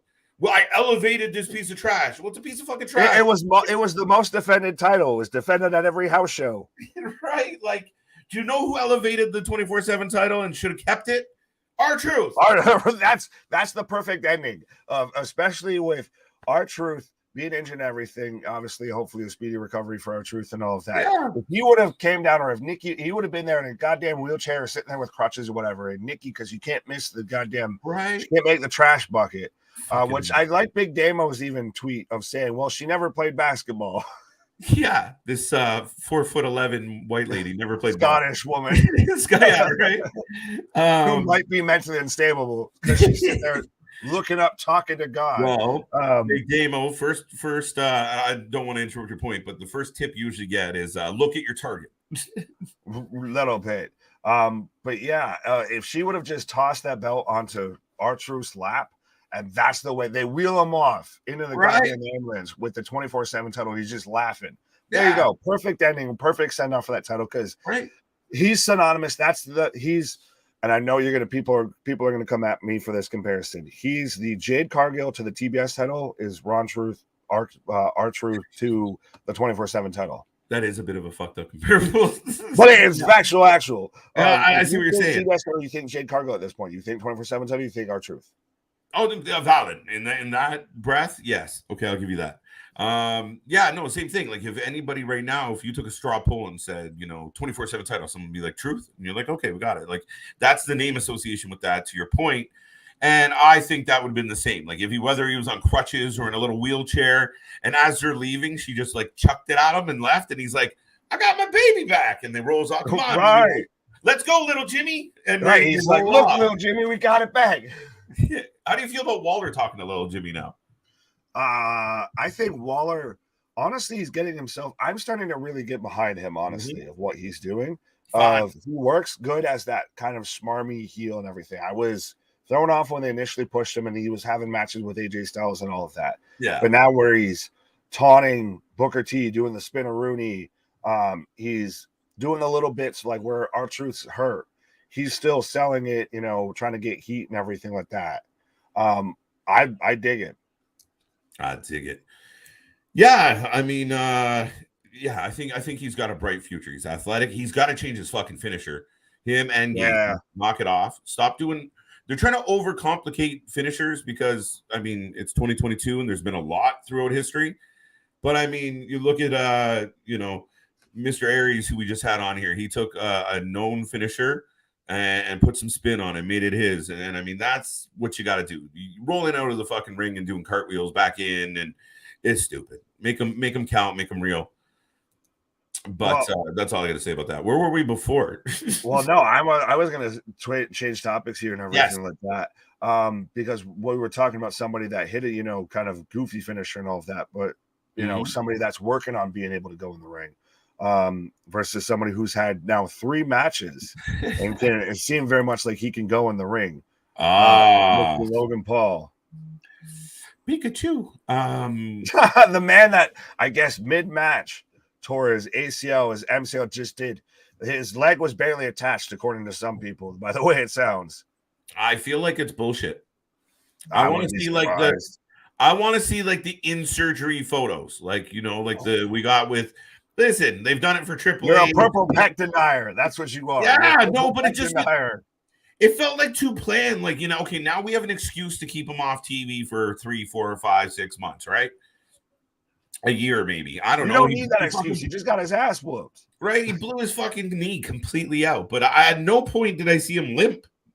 So if anyone's watching right now and disagree, I just didn't see it. And it was just so quick. No MRI, no nothing.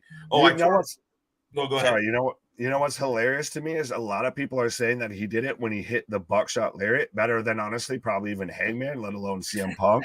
But how CM Punk's got injured doing that move, I think Hangman might have even gotten injured doing that move.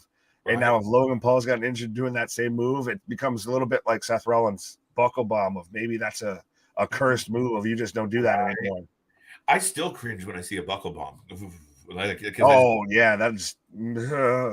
just assume the worst. Now that being said, the where was I going with that? What did he say? Oh, rumored Paul. Okay, we were talking about the Pauls. Yeah, the only thing that I thought was really suspicious and was just the fact that he had a pretty good prognosis. Like they had an X-ray, like an MRI was waiting in the back of the fucking dressing room, and they, got him back there. They stuck his leg in an MRI, and the doctor 3 minutes later was like, ACL, MCL, you're all fine. I mean, it was Saudi Arabia. Did you see what they had over there? They had, all of the pyro, and then added all of the drones. Yeah, drones. So they treated that show like a WrestleMania. So I would not be surprised if they had basically a goddamn hospital attached to that fucking stadium. Right. But I do get you there to where it could be a little fishy, wishy-washy. But at the end of the day, for someone who's had 3 matches, there's a lot of potential, honestly, as regardless of how you feel about them. And I'm not a big fan of either Paul brother. Yeah. But they very much could have a potential and a future and a career in professional wrestling within WWE. Both of them are completely comfortable with microphones. Both of them have charisma, whether it's prick charisma or douchebag charisma, fine. But they have a natural charisma. They have an audience. Apparently, the Jake Paul came from what kid show was it? Oh, I don't know. I don't fucking know. Like, Triple H didn't even know who Logan Paul was. Right. So no, both these guys have very hateable faces. They have hateable attitudes. But when it got into the ring, it showed that the buckshot, and that's what I was going to say about the buckshot, was it looks so weird from such a tall, lanky guy. Like, it looks like they, just fucking, slinkied him in, because he was when he let go of the ropes, his feet were already touching, so he had that perfect, fucking arch, and it was like, holy shit. When you see kind of a smaller guy do it, it looks a little more snap, right? But he is super athletic and everything. No, 100%. And I know you kept trying to fucking egg me on to just talk shit about him during the match and everything like that. But still, I've seen that shot now 100 times of that shot to where he's coming down with a Superman punch as Roman's coming up with an uppercut. Yeah. From opposite sides of the rings. That literally looks like straight out of a fucking comic book or something like that. Like, that's an iconic shot right now.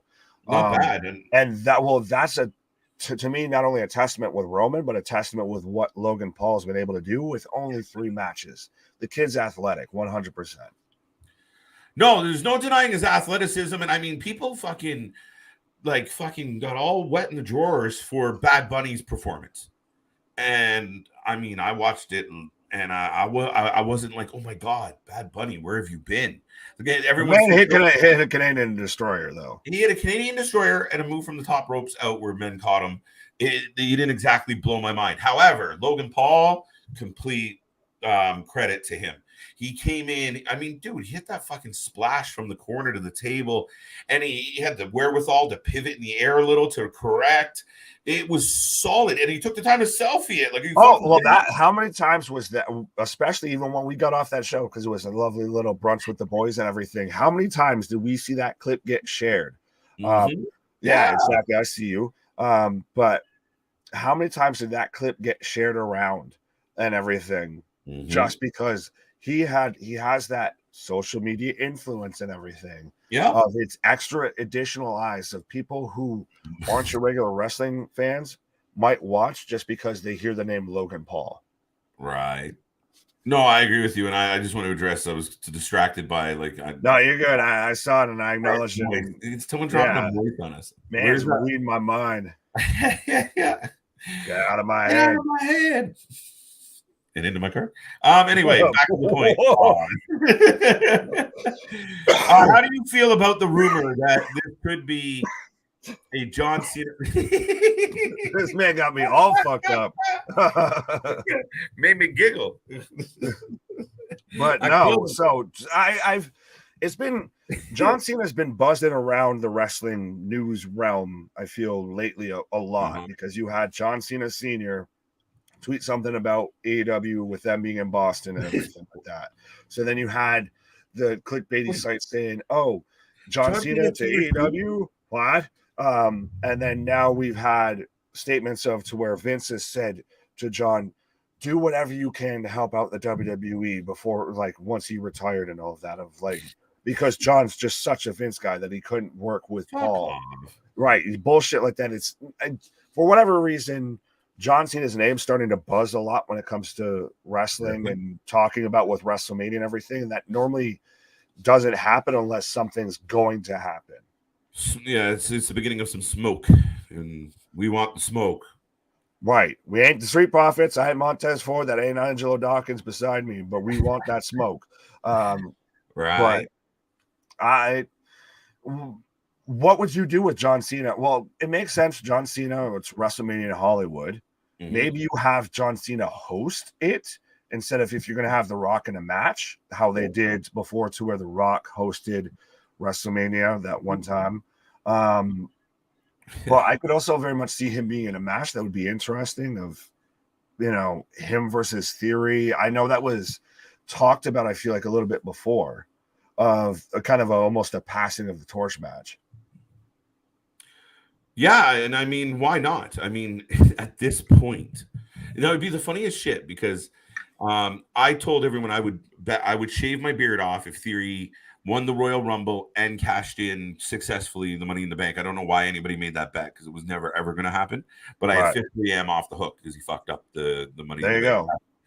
Bank. But with that being said, would it not be fucking hilarious now that he wins the Rumble and goes on to WrestleMania? And somehow the you can't fight Roman, but we'll give you John Cena. I don't think he wins the Rumble. I just made that shit. No, yeah, I know. I get what you're saying. I still think the other man that you've denied the injury on and everything, the purple pack. Right, the purple pack, adrenaline in my soul, something, Cody Rhodes. He comes back and wins the Royal Rumble, very much a la John Cena, to where everyone froze in the ring when he came back early. I believe it was Royal Rumble 2000. Yeah, that was a good one.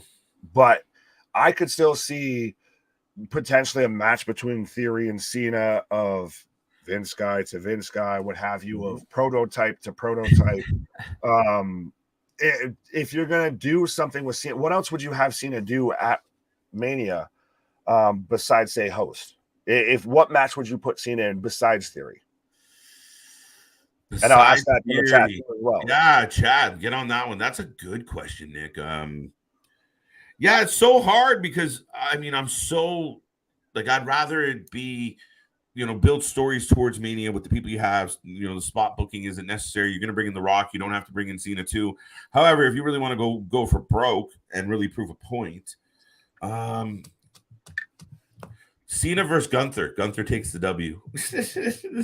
Oh, well, I was going to mention one comedy one first, and then I was going to say a serious one that popped into my head too as well. So comedy one first would be John Cena versus, the man that's looked up to him his entire career, R-Truth, for the 24/7 title.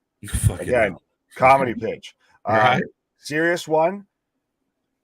Captain America AEW versus Captain America WWE.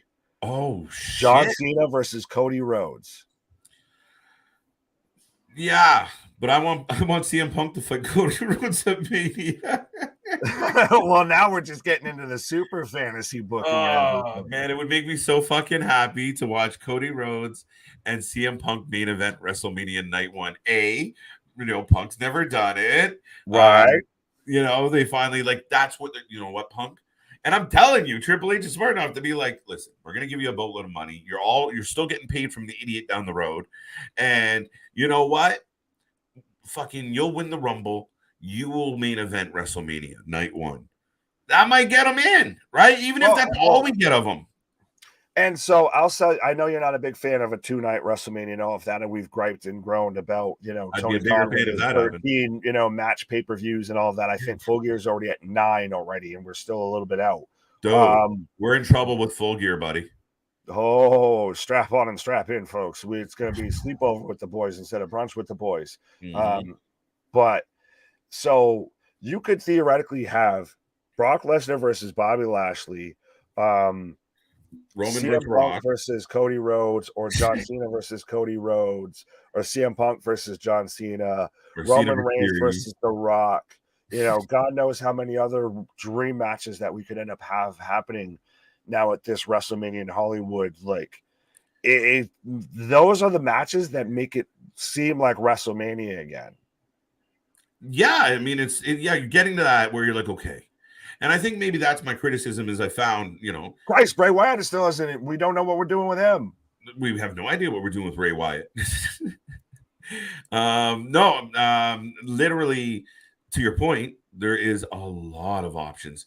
To me, that might make it better. I mean, my biggest complaint about a 2-night pay-per-view is the same complaint I have for a 3-hour Raw. It's too fucking long. You don't have enough talent to pull it off. Do it better if you're going to do it at all.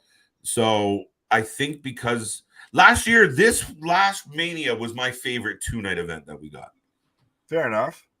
I think this Royal Rumble is going to be probably my favorite because really it's a who's who game. There's an outside chance Sami Zayn is the one that defeats Roman Reigns for the titles. Shut the fuck up, man.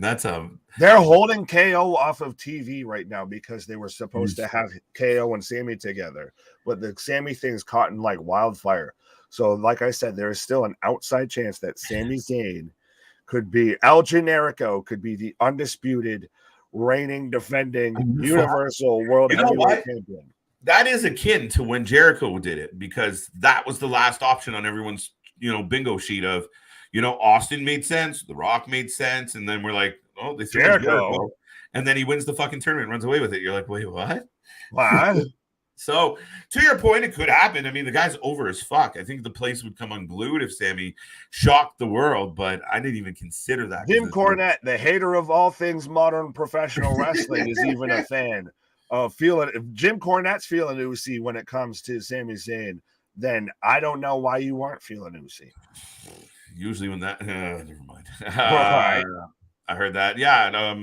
But yeah, no, I completely agree that there's a lot of potential here. And speaking of potential pay-per-views, Dale does have a good point. I know one thing that you wanted to touch on real quick was King of the Ring. Yeah, I'm interested to see what they're going to do with that. Obviously, we haven't seen any mention of Queen of the Ring or anything like that yet. But I think they might go back to that kind of 80s format of say maybe it's a single pay-per-view like everybody knows King of the Ring 98. They know it for the Hell in a Cell, but it was still back when King of the Ring would be an exclusive pay-per-view and it would be a one-night tournament. Now I've heard talks that they might do the whole tournament in one show. I think it works better if you do semifinal and final. But so what do you think that we're getting rid of the gimmicky pay-per-views like Hell in a Cell is gone, TLC is gone. Christ, we might see Elimination Chamber gone, all of that. But we might get King of the Ring back as a pay-per-view. No, and I love it. I mean, like when they announced Triple H was coming aboard and then we started looking at the calendar, Nick, and we were on stream. I know I'd hit that drum hard about Triple H do something with Survivor Series, bring some respect back to Survivor Series. And I felt like War Games was a good shout. And then, fuck, he did it. I couldn't believe he did it. Oh, yeah. We were here hoping and praying, smoking the hopium of please give us War Games. I think we were on here, literally, both of us, all three of us on here on stream calling it out. And then, boom. Yeah. So to get that and add some importance to it, you're building the pay-per-views with intrigue. Because if you build the pay-per-view around one match, one event on the card, it doesn't do anybody any good. So if you have a, pick the title, Armageddon pay-per-view with a Hell in the Cell, oh shit, there's a marquee main event.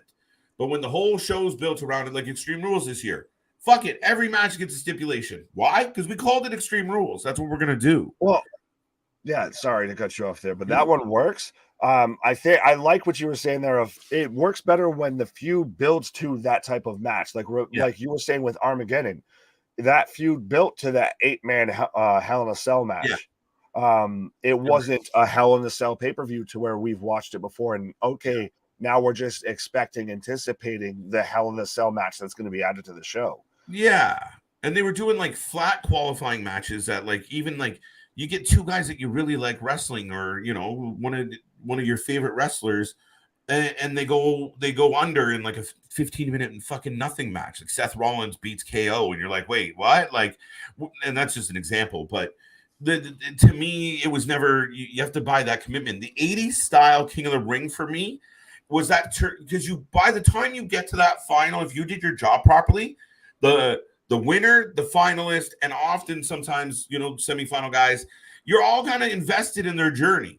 So if you started a couple weeks back and there's good matches, like they used to, so-and-so was going to fight so-and-so, and it was a solid match, and then they would advance. Then you do the semifinal and final on the same pay-per-view, and it worked in angles of so-and-so took his knee out. Is he going to be okay?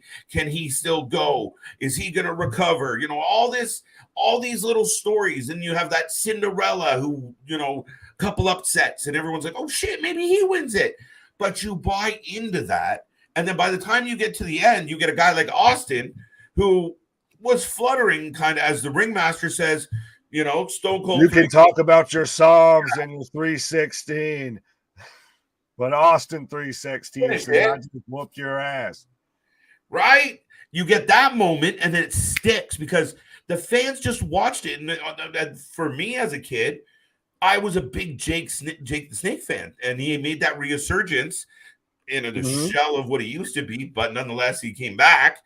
And we're like, oh, fuck, and you're like, Jake might win this. He's born again. He's found his faith. Here he goes. And this evil prick just cut him off at the ankles. And you're like, oh, fuck, who's this guy? Drops the 316. Everything else is money because we had bought into that journey. We were invested in that final as fans. That's what they got to bring back to this tournament. Zelina Vega, Xavier Woods, fuck that shit. Make it count. Make it matter. Well, that's exactly literally I was about to touch on that and everything of especially what do you make this count for? Do you make this a world title shot or a world title qualifier? I guess if we're going to go AEW style, which we also have the World Cup title or tournament coming up for the Intercontinental title. Oh yeah, shit. Are we running the risk of maybe too many tournaments? But also you need to make this count. You can't have like you said, and it was a fantastic moment for Xavier Woods to reign King of the Ring. Because that was his childhood dream. If you were a fan of Xavier Woods, you liked it. But beyond that, it didn't mean anything. Zelina Vega won Queen of the Ring. It didn't mean anything. Yeah, they didn't build it to that teary-eye finale because the tournament was in Africa. And everybody has to do the King gimmick afterwards. Austin wasn't, Stone Cold King Austin. No. After that, no. He wasn't, King Booker coming out there, what? And everything. But what? Still, it was an accomplishment. It was like the diamond ring in AEW. If I'm going to make that comparison, became a level up versus it's what the Money in the Bank briefcase kind of became. Yeah, but the diamond ring hasn't amounted to anything, has it? Or is he just banking title shots? It's kind of just been a win or a cheating tool. So yeah, that's might be not the best comparison. But nonetheless, I know where you're going. I completely understand, and I do agree with parts of that. But I really think you have an opportunity here, and I like what it's going to be in the spring, I imagine, right? Like it's not anytime soon.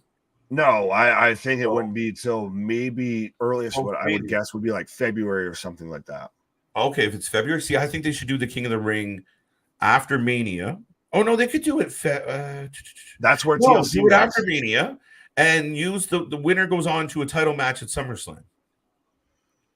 What if you use it at shit? When I'm mixing up dates of trying to think when the It's Rumble funny, is, right? all of that. Because I could see it almost you use that as a way to build up a title match before we get to Mania. Yeah, not bad.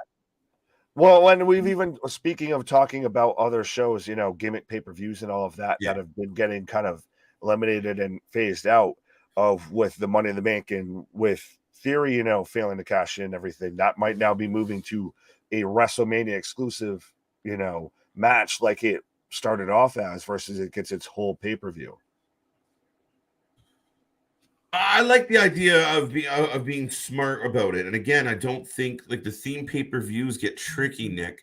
And I like the idea of night one, ladder match for the Money in the Bank. Night two, another ladder match for they go separate the money each night's male, female. And it does give you that intrigue over oh shit, somebody just won the Money in the Bank. Could we have another Seth Rollins moment tonight? I love it. Right. I love it, right? Especially on a year where if they did it this year for Mania, where the show opens with a Money in the Bank match and it's closing with a Rock Roman main event, I'm like, shit. You open night one with the Money in the Bank briefcase match, and then you close out night two with the Rock Roman match, because then it gives you that potential time to forget about that first match, but it still might linger around a little bit, and especially depending on now, this year might be too soon, but the year after, I could see you build to that. You kind of make it kind of work. Like, remember when Big E cashed in, and I know it's been, T's and P's still with Big E with his recovery and all of that. Yeah. But that felt like such a moment, and it felt, so great to see him win that, and you knew he was going to cash, and you wanted him to win it and everything like that. Mm-hmm. If you built to something like that, and say you end Mania night 2, you close out WrestleMania like you did 31 with the greatest heist of the century. Boom, there you go, star-making moment right there. Right, and again, they don't have to cash it in every Mania or. My recommendation is if they win it, if they move it into Mania this year, do not cash it in on the same Mania unless you have a really good fucking cool plan, because you don't want that again take the magic off when it does happen. But I like it because it adds to the marquee of the event. A lot, we had a few WrestleManias at least open with that Money in the Bank. We get really good ladder matches. It's a good energy starter for the crowd. I just think that.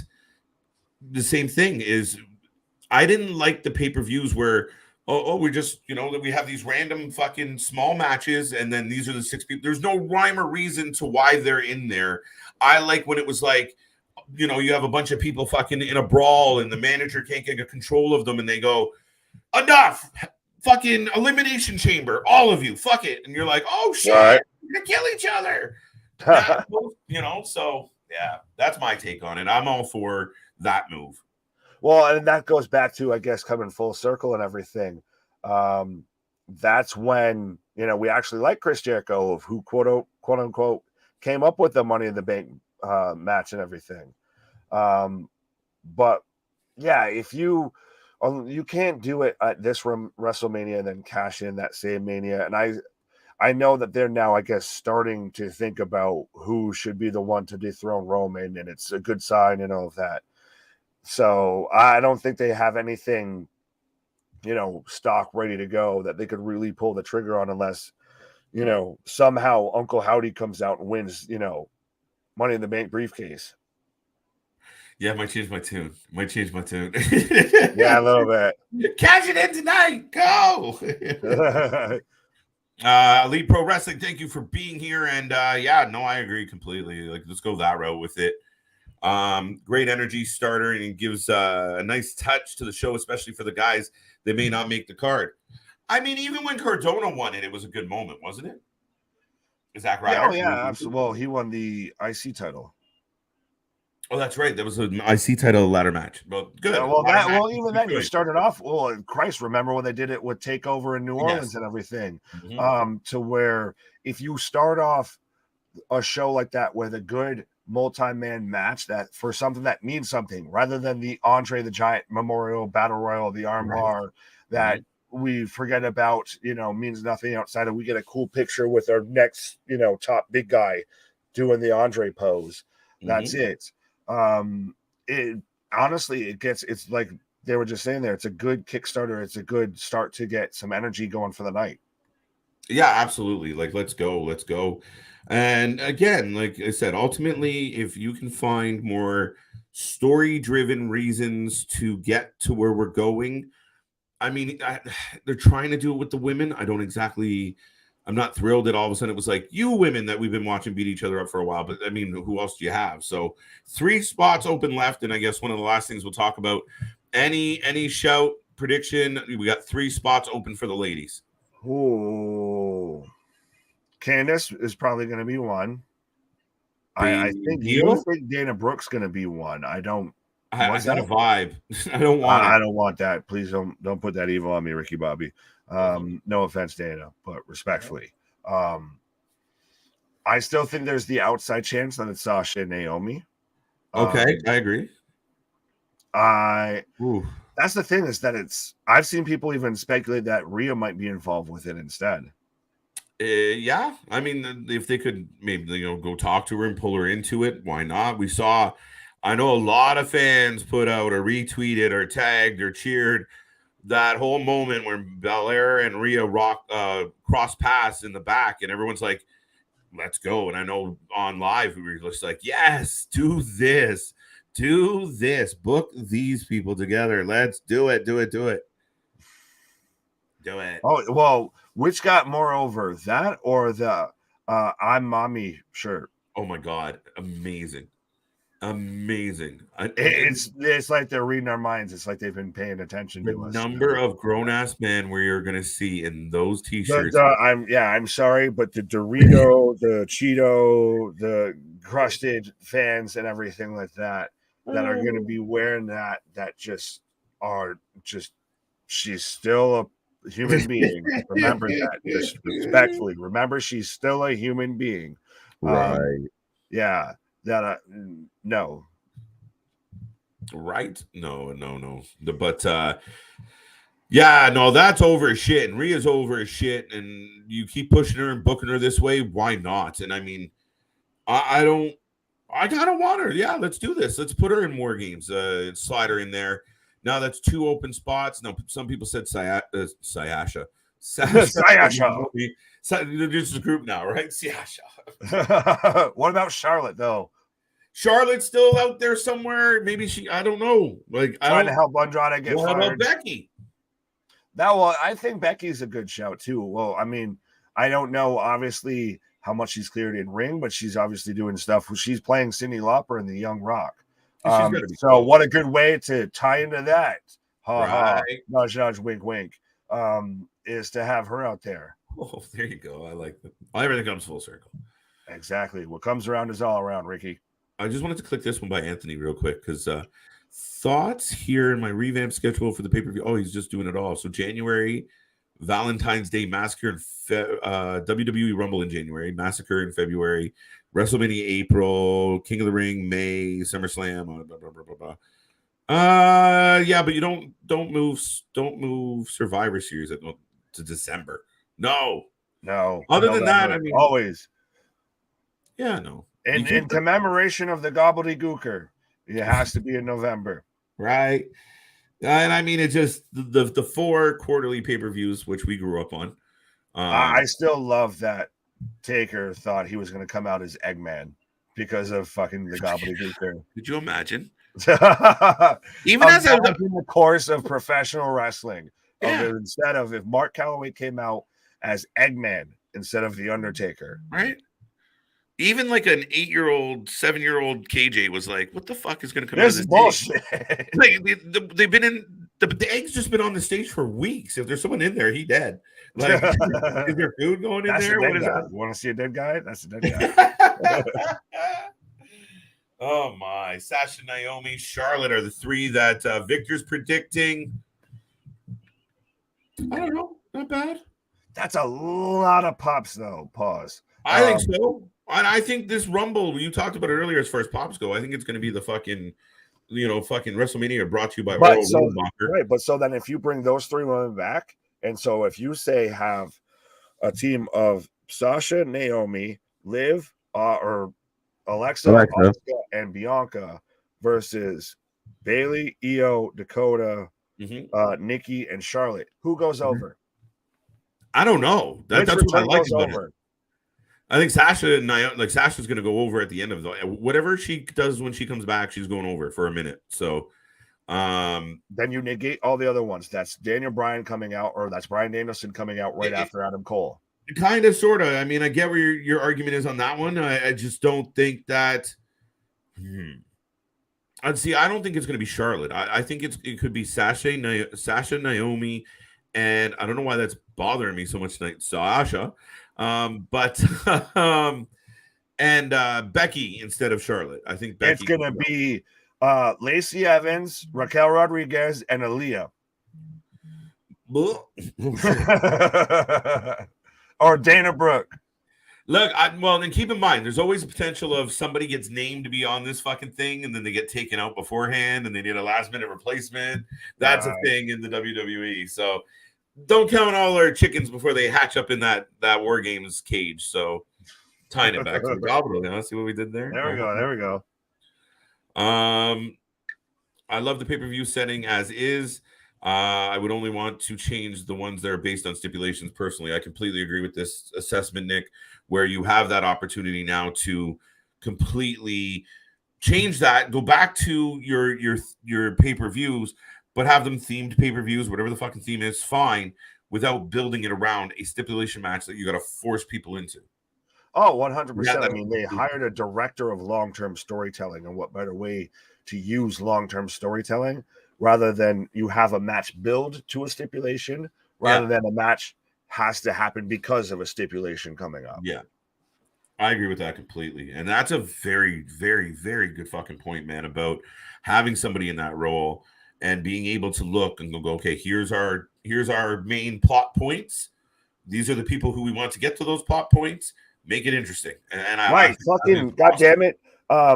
Tony, you work with Time Warner and all of that. I know the DCU is not exactly the MCU and everything, but you need a Kevin Feige. You need somebody that's going to sit there and plot out shit 3 months, etc., in advance of how we're going to get there and everything versus just whatever, wrestler hugged you close enough that week, the one that gets some TV time. Hey, listen, that didn't work out for Cesaro. He got used and abused, man. He got the well, because just maybe Chris Jericho did something strange for a little piece of change. Wow, he got that re-sign and he got that, that little nice little cushy office job. So you start me on Jericho, we're going to be here for another hour. I promise. Right. But no, listen here. The Boo Earns guy from The Simpsons, the little man.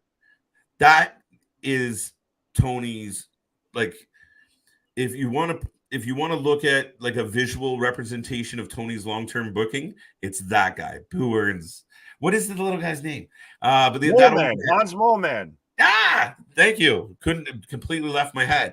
But I can't see that. That's right. I can see right here. Can't see anywhere past next Wednesday. Well, that's the thing is, unfortunately, I guess, to fully come full circle here with this, Simpsons reference here and everything of right now, Tony Khan's supposed to be offering us the alternative. He's supposed to be offering us pro wrestling versus sports entertainment. Unfortunately, he's been offering us a lot of football, football and groin instead of actual pro wrestling.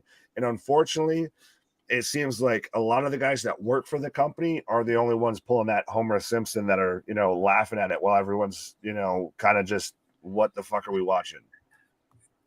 Yeah, absolutely. Just real quick, I'm going to answer this one before Jacob disappears. Jacob, thank you for being here. The interview. Yes, Jacob. Hi, bud. The first half of this show is the interview. Second half is us. So in about, now, but if you want to finish us, in the next couple of minutes. Then you can Pause. turn all over and do it again. Pause. Right. Yeah. So once we're done here, if you want to go back and rewatch it, trust me, I'm going to try and work and get, some more of us up there on Spotify and everything like that. So folks, you don't have to be listening to us just on YouTube and all of that. You can go ahead and check us out on Spotify. And I will take this time too, as well, real quick, check out Alt Tees for our shirts and all of that. Go ahead. If you're using SeatGeek, use code Wrasslin like it's in the, channel page and all of that. Like it's right there, probably right above my head right now. Go ahead and use that. Save yourself $20 on your first purchase. T-shirt. Yeah. Get your T-shirt. Bye. T-shirts. No, that's the beautiful Let's go. Oh, fuck. But that's, that's it, folks. To Victor's question, to Jacob's question, we were blessed to have Manny Ariez on the show tonight. Man, sure. What? What? What? No. Yes, sir. Yes, sir. Yes, sir. Perfect. But yeah, no, go check out the interview, guys. It was one I've done a lot of interviews. Well, I wouldn't say a lot. I've done a handful of interviews over the last couple of years. Him like him, I sell myself down. But that being said, it was one of the more upbeat, entertaining, heartfelt interviews I've done, and that's nothing against anyone else I've done an interview with. It's just a shout out to Manny, who brought the heat today. Full of energy, great story. A guy in your neck of the woods down in New England, sir. Right. Yeah. We found out even before we went on and everything. We're both in New Hampshire. We're, stone's throw away from each other and everything. So absolutely be checking out, hanging out with the man, potentially maybe all of that, Right. I want to see a picture. But no, absolutely. I love it. It's one thing, like, again, we've preached constantly on this channel and everything. We're a wrestling channel for fans, by fans, all of that. Christ, I was a fan, was in there, all of the chat, bugging this man, all of that. But it's always about, very much like the New Day, the power of positivity, 100%. And that's one thing I can say about that man is that was just positivity throughout the whole time. It's genuinely him, and that's what I like about it. Right. Victor right now is running through the greatest hits just because I guess the show's coming to an end. He's like, right, rabbits, get some trying to remind me of every catchphrase. But yeah, no, with that being, I know somebody said, I'm not sure who that is. Listen, go watch that interview. If you are not a huge fan of the man, by the end of the interview, come talk to me and I'll tell you what you missed. But folks, we're back every week, and it seems like almost every week we do have a special guest. It is one of the things that we are bringing to this channel. Obviously, you've seen Miss Ashley Rose joining the family. She's still kicking. She's still around. You got more content coming from her. Mr. CJ Brand, big shout out to him. He got pulled away last minute tonight. But yes, once again, big shout out to Manny Ariez, to everybody that was involved, for everybody that popped in, for all the love, for all the for all the shout outs that we get. We greatly appreciate it. Also a big shout out to Kid V as well for popping in the chat and popping in and saying hi. And on the bright side, folks, I learned what fluffernutter is. Pause. You had to end it on that. I was all good. I was ready to take that. You ended on that goddamn thing. Pause on that. Real goddamn quick. And again, folks, if you're wondering, like KJ was earlier and like Manny was earlier, of what fluffernutter is, I hate that I'm having to do this right now in a goddamn promo. Thank you. I think fluffernutter did. Never mind. Right. Pause. But if you don't know what we're talking about, you can go ahead and at least check out the interview for that. But absolutely go ahead and 100% check out the interview that we did with Manny, 100%. And again, big shout out to Ashley. Big shout out to CJ, the brother from another mother. If you don't know, you better know. Big things popping, little things stopping. Up to something season never stops, folks. The family just keeps growing. I feel like goddamn Wyatt over here, if you know. Remember, Fireflies, I always like the way. All you have to do is let me in. I mean, don't forget, folks, we are back tomorrow. Doubleheader Friday. Saturday, we got NWA and a whole bunch of other fucking wrestling as well. It's going to be a fun night on Saturday. Our Saturday night streams are crazy. The Friday night streams are crazy. Tune in. Tell everybody you know, guys. We are marching to 1K. Tell all your friends. I don't care if they watch us or not. Tell all your friends to fucking join in and get us to 1K ASAP Rocky. Let's go. Nick, got some final thoughts? Our shit is real. Our shit is raw. Our shit is all authentic. When you're talking about that wrestling, you better put that forward life with it. See you on the flip side, folks. Bye.